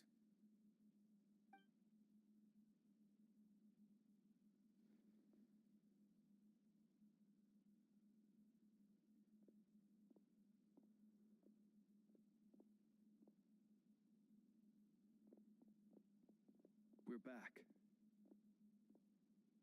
Did we get here a little early? Or a little late? A tad late. The others have already set off. To summarize, our resident moon goddess has found us a new ally, and Boss Nefer has uncovered some promising info. Everything going smoothly on your end? Not great. I don't know how long we can stall them for. The decoys are getting taken out way faster than we imagined. I'm gonna make some more later, but I need a timeout first. I'm so tired right now. Oh, right. Inefa, could you fill in Uncle Varka on what we just discussed with Flint's? Sure. Uncle Varka, you previously told us about how when you went to investigate a source of the Wild Hunt in Amsvartnir, you discovered that it was just a diversion. But according to Flint's intel, several outbreaks of the Wild Hunt had already occurred in Krai in the period leading up to that. That was before Rerear had regained his body, when he was far from regaining his full strength. In other words, in theory at least, he still lacked the means to act in two places at once. Flint's, with everything that's been happening, the Lightkeepers across Krai are rallying to fight back against the Wild Hunt. they're gonna need your help. I know, I'm sure you're capable of coming up with something far more effective than decoys. But for now, you should stay here and get some rest. And Effa and I will head back over to Amsfartnir to see if there's anything I missed. I told you Uncle Varka would say that, didn't I? A deal is a deal. Not a word about my snack intake for the next week.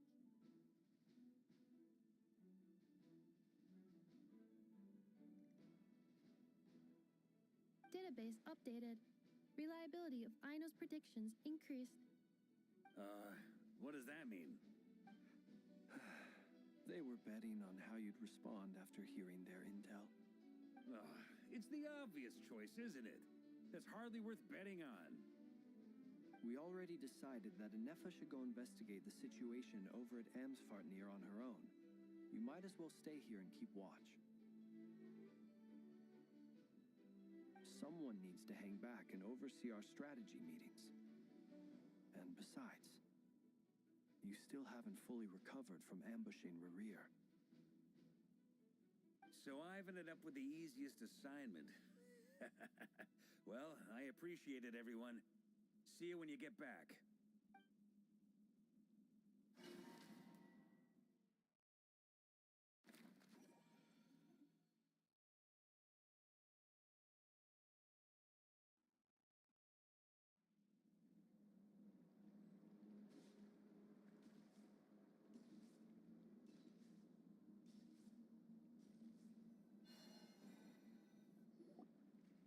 Here, this will serve as a good spot to cross over. Arlecchino, hold up a second. Since you brought us all this way, would you mind telling us what you've got planned? We still haven't got the slightest idea what's going on here. And if even Columbina doesn't know where the iridescent moon's marrow is, how do you? Simple. Because I am an inheritor of the royal bloodline of the Crimson Moon, and one of the last surviving embers of the Two Worlds' flames. Huh? Are you serious? As in, you're a descendant of that Crimson Moon dynasty we were just talking about? The one from ancient Conria? Your surprise is understandable. I was also taken aback when I first learned of it. But the more I thought about it, the more I realized the signs had been there all along.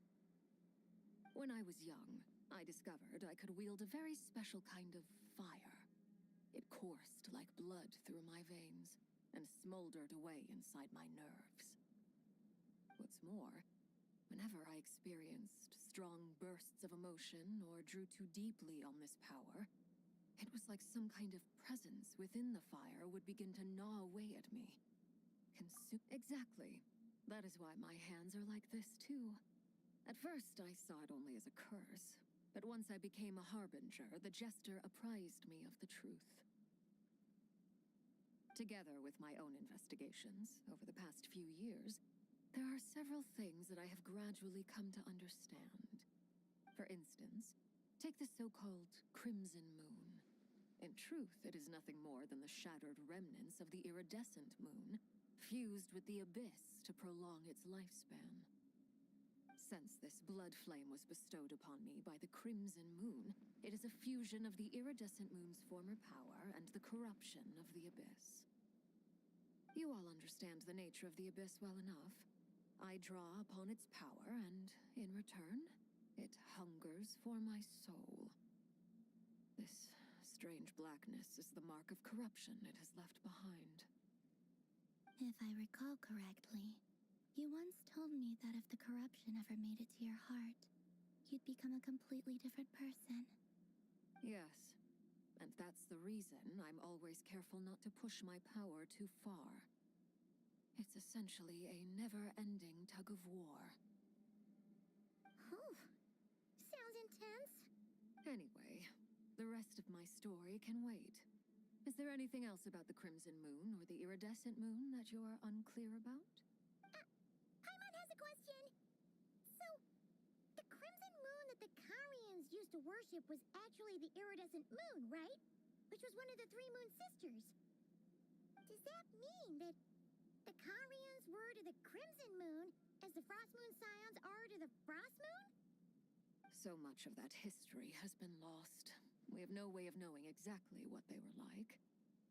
But I would suspect that the Conrians weren't as devout in their moon worship as it might appear. The iridescent moon's remains simply served as their link to the abyss. Later on, perhaps someone discovered a way to make direct contact with the abyss. Or maybe there was some kind of ideological divide. Either way, a dissenting faction staged a coup and drove out the royal heirs of the Crimson Moon dynasty. Still, even with the dark sun looming high overhead, the Crimson Moon's glow never truly faded. If you want living proof, it's standing right before you. The first time we met, I sensed something familiar in your presence. When I looked at you, I felt I could see that mysterious red moon in the corner of my eye.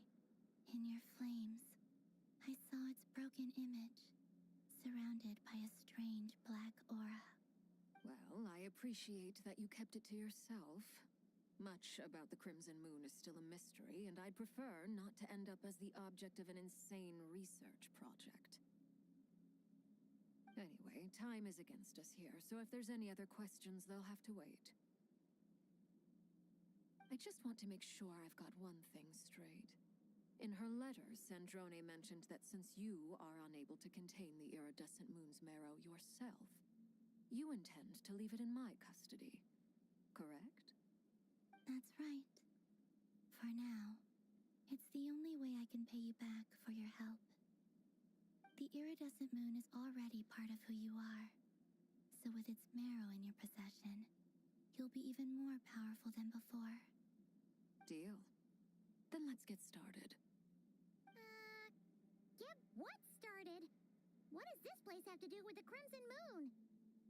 When I first became a harbinger, the Jester gave me a book called Paranhari, also known as Leobranto Inamorato. You should be able to buy a copy next time you're in Fontaine. It's a love story set in the Crimson Moon era, but setting aside the tangled romances of its characters, it also records a few interesting details. In the Crimson Moon era, or so the story goes, there was an orphanage that received children from beyond the bounds of this world, and subjected them to a peculiar induction ceremony. Beyond the bounds of this world? For real? And what kind of induction ceremony? The Crimson Moon sages looked beyond this world for beings with powers that surpassed the gods. But fearing they might lose control, they subjected these children to a process of refinement. They made these children crawl up a fireplace and kept asking them, "Have you died? Did you see it?" Until they finally admitted to having died and seen a crimson moon. The adults embraced the children who passed the ritual, telling them, "Within the fireplace, you have traversed the flames between two worlds. Here and now, you are born anew." The book leaves much unsaid, but I suspect that this was their way of branding the children they had enrolled, leaving an indelible mark upon them so that they would forever live in the Crimson Moon's light.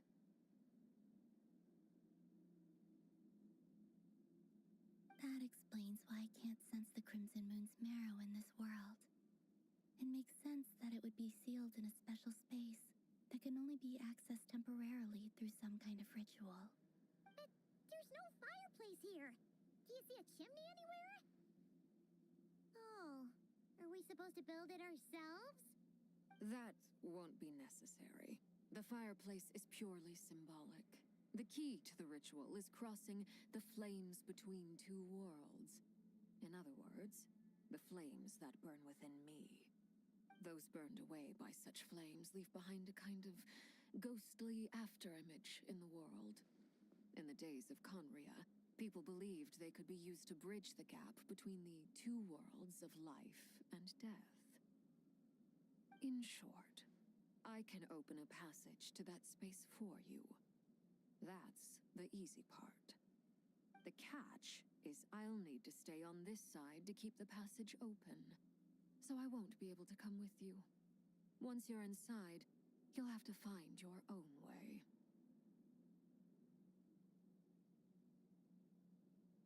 Very well. Then I'll open it up. Traveler, spare me a little more moonlight if you would. I may need it.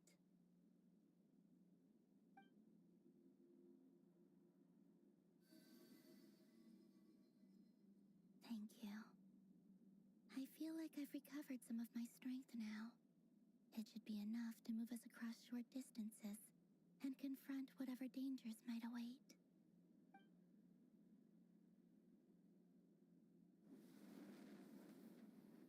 Mistress of the seven hues of ages past, great mother of the present, crimson-clad sovereign of the two realms, by fire severed, by fire renewed, I offer myself now and beseech your descent.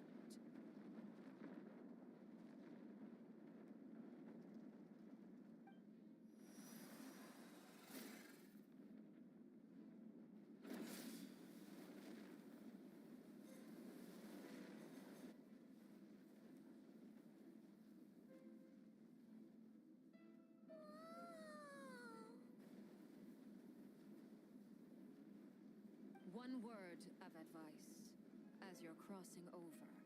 No matter what voices you hear, do not answer. Got it. I sense a sinister gloom inside, but also the familiar light of the moon. I feel that I am about to meet an old friend who has changed beyond all recognition. All right, let's go.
keep up.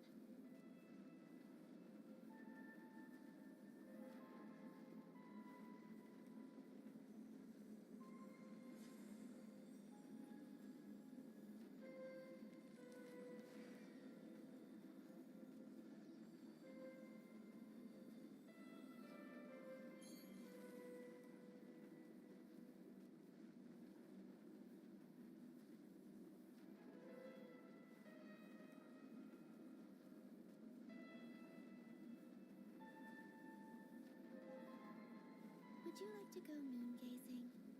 You can sit in my rocking chair and admire the view. Or we could go to the moon and gaze down at Tefat. Whatever you prefer.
Hey, look up at the sky! A red moon! This must be the spot, right? Is that the abyss? It's practically filled the entire place. What now?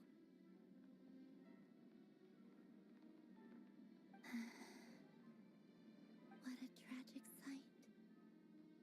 Fragments of your broken body, seized by the abyss and hung up aloft like mummified remains. Iridescent moon, was this truly what you wished for? Careful! There's something spooky about this place. Feels like something is lurking in the fog. Haimon's right behind you.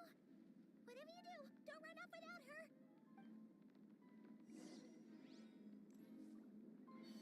By the way, Columbina, didn't you tell us that the iridescent moon had shattered into pieces? The moon up there looks pretty whole to Paimon. How is that possible?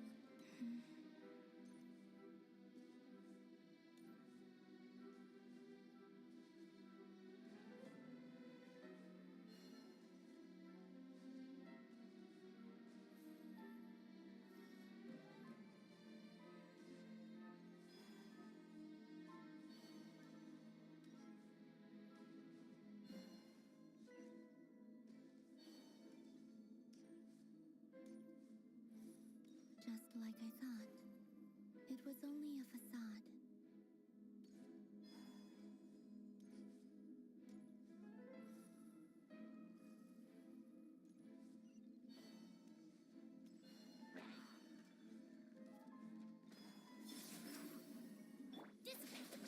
Lightning purified!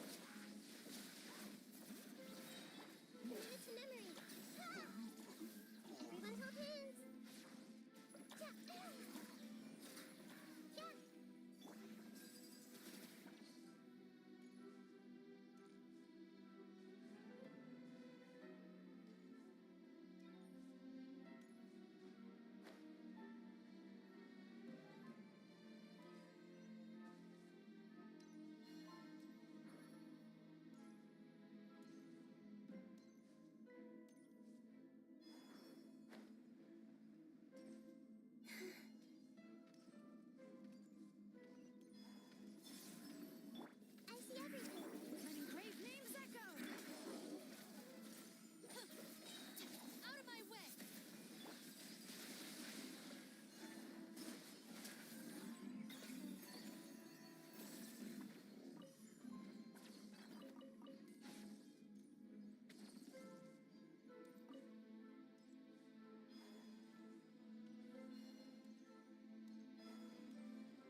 No, I'm not sensing anything up there. It's coming from under the mountain. Let's see. Ah! There's some kind of weird shadow over the water. Wait, see that? Looks like a mechanism of some sort. Let's check it out.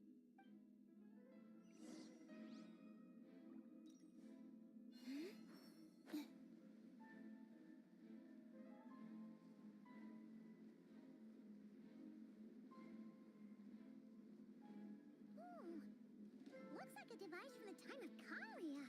Maybe people once came here to study the Crimson Moon's DNA, and they left this behind.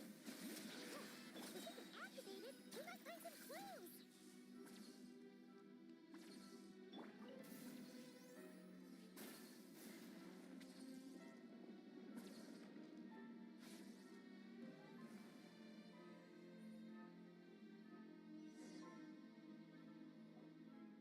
Hey, look at that! Now that the mechanism's running, the shadow in the water looks different. Do you think these mechanisms might be the key to unlocking the secret? Let's try. Felindis, we'll leave the rest of the research in your hands. We'll be heading back now. I hope this isn't ruining date night. Ugh. Mind your own business. Just leave me some snacks on the table. Felindis? Is that Rearrear's girlfriend? How come we're hearing her voice here? Oh, yeah. So, do you think she was studying this strange space all along? The abyss has made this space extremely unstable. Maybe that's why some of the things she said and did were preserved here, like echoes or after images. Whenever I see this view, it takes me back to a poem from my childhood. Waning moon, oh lifeless damsel, weeping on the mountain crest, mourning still in wistful tone, her fragile soul now laid to rest. For me, of all people, to be here investigating the mysteries of the Crimson Moon space, is it a coincidence or something more?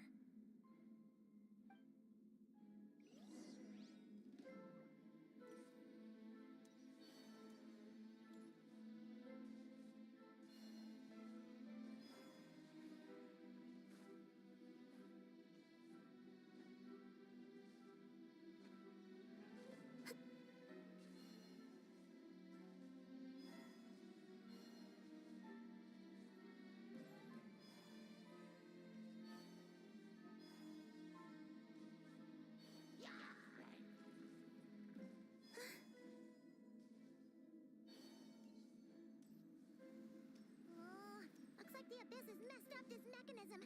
We need to find a way to get it working again. Let's see if there are any other devices nearby.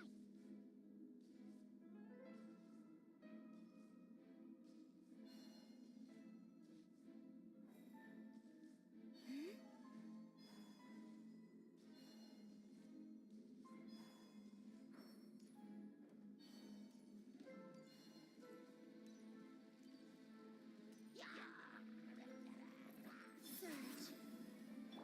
Everyone hold hands. Sharing my knowledge.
the moon marrow, or rather the power of the 3 moons, is the key to unlocking.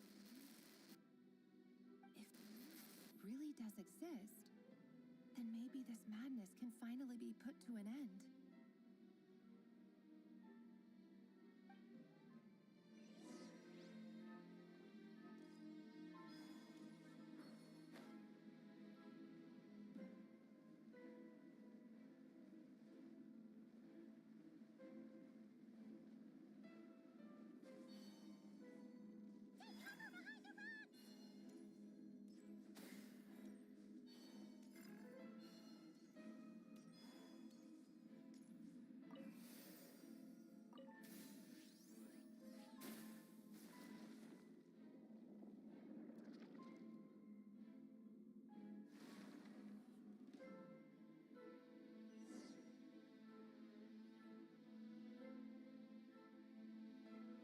With the Abyss inhibitors in place, I should be able to access the chamber with the moon marrow.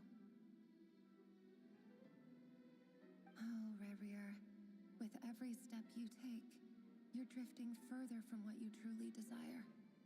But you're not the root of the problem. Ever since that outsider set foot in Conria, the Vinster King has sunken deeper into madness. If only I could get my hands on that outsider.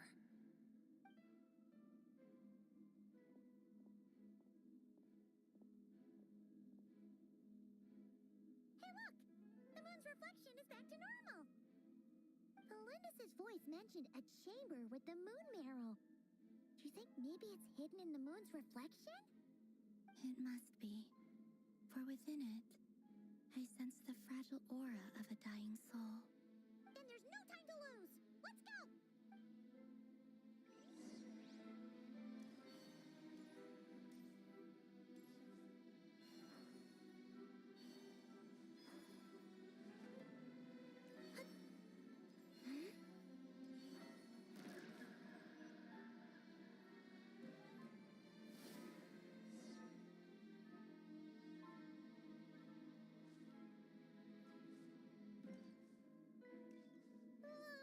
These things are so creepy! Looks like we'll have to destroy them if we want to get to the iridescent moon's marrow.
iridescent moon's marrow, still burning away like an undying flame, yet now contaminated by the abyss. If we can purify the abyssal power within, we should be able to obtain its untainted essence.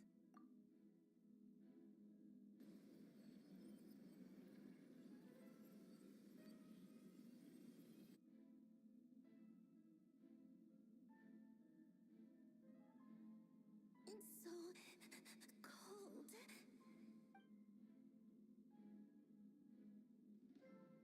Is it you? Are you here? Huh?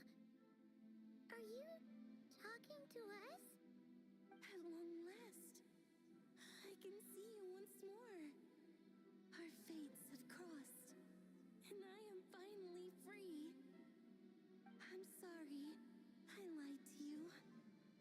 Even knowing what was to come, I still couldn't let go of the fear in my heart as death drew near. The moment the moon shattered, my body began to split apart piece by piece. Like I was being cut into pieces by 1,000 blunt blades. My thoughts scattered as the cold crept in, but I could not bear to fade away like that. Tell me, what was it that brought you to us all that time ago? If only I had possessed your courage, then I might have been spared this torment more painful than death. You look so puzzled. That's how I felt too when I first saw you.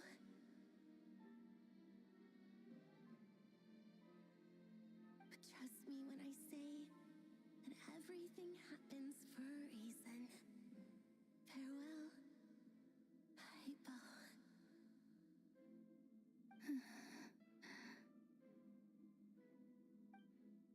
What was that all about? Was that the goddess of the iridescent moon? It sounded like she was speaking to a long-lost friend. But none of us have ever met her before, right? Perhaps. She took me for the goddess of the frost moon she once knew. For a fading soul like hers, our auras must be too similar to tell apart. But anyway, we've got the iridescent moon's marrow now. That should help you regain your strength, right? All right. Time to leave this place and meet back up with Arlecchino. Let's go.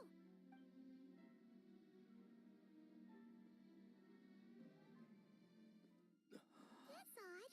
This place looks different than when we came in. Waning moon, Huh? O lifeless damsel. Hurry!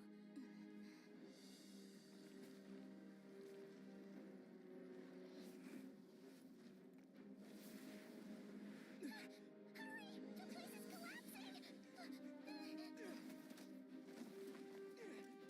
It wants to trap us here. Who's it? The abyss?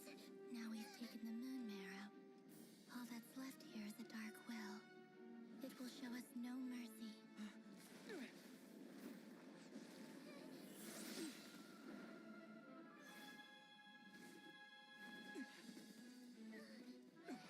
it back, the crimson house. My marrow, my heart.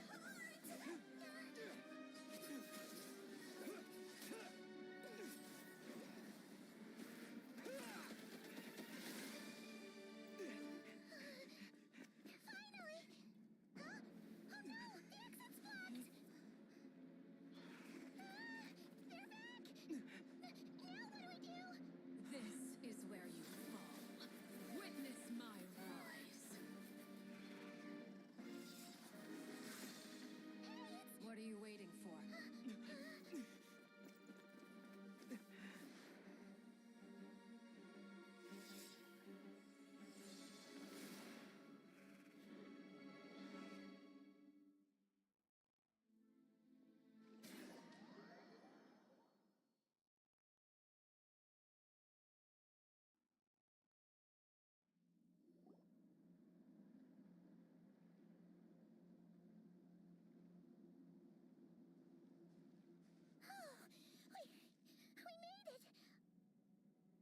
You, Arlecchino? Did you save us? Wait, your hands! They're... Oh, this? Don't worry. It's a small price to pay.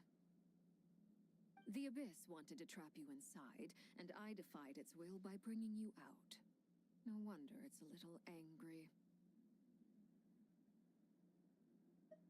No. I have paid the price, albeit a small one, and it cannot be undone. My hands have already fused with the Abyss. Purification would simply destroy whatever's left of them. But surely...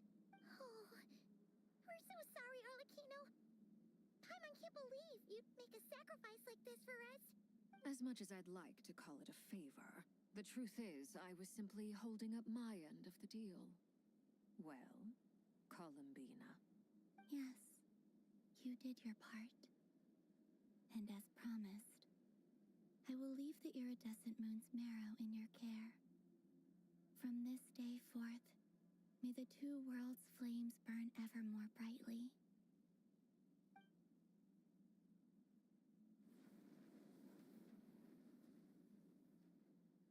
I'll take that as a blessing.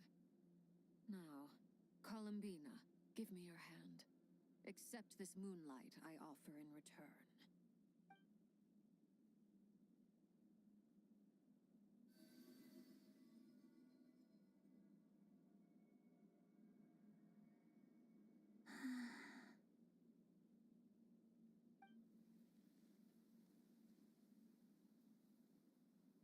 Feeling stronger?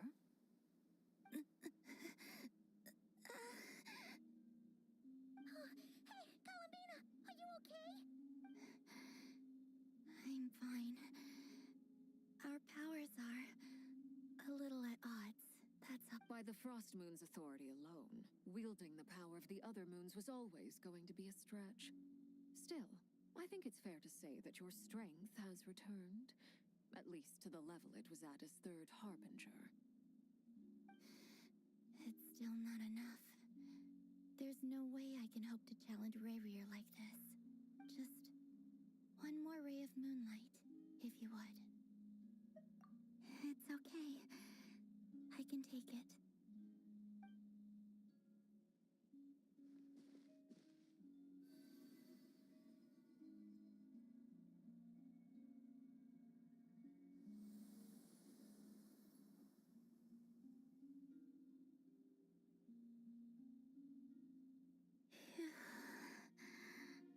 How about now? Fighting fit? At the very least, I won't have to stay hidden like before. I want to see him gone from Not Krai. The Rayheer of Solnari and his wild hunt must be sent back where they belong. Well, it's good to have something to aim for. You certainly seem more alive now than you did earlier. When I first met you, you didn't strike me as a ray of moonlight. More like a wisp of fog drifting in from who knows where, ready to scatter at the first sign of a breeze. But now, you're full of vitality, just like the Frost Moon, once the brightest of them all. May you keep shining, Columbina. Thank you. Look after yourself too, Arlecchino. I know you have plans of your own, and that's why you're always seeking to grow stronger. But whatever you're after, don't let the Abyss take a hold of you. I do not wish to see you go down the same path as Rayrier. I appreciate the concern, Columbina. Although perhaps it's time you took a new name. A new name? Kutar, the Moon Maiden, Columbina. They're nothing more than code names. They describe who she is and the roles she's played, but they're not her real name. We often use code names in the House of the Hearth, too. But it's knowing your real name that keeps you grounded. Up till now, you've been living a wandering life, so you've probably never really cared. All I'll say is this.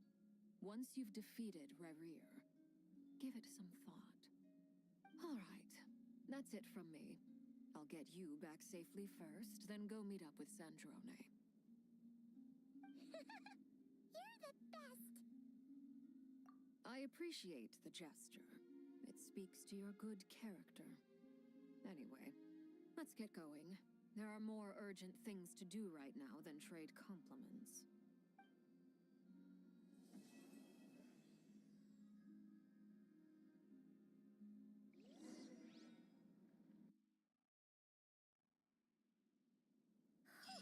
It was a close call, but we got the iridescent moon's marrow and restored Columbina's strength, and that's all that matters. In other words, mission accomplished. Paimon wonders how everyone else is doing.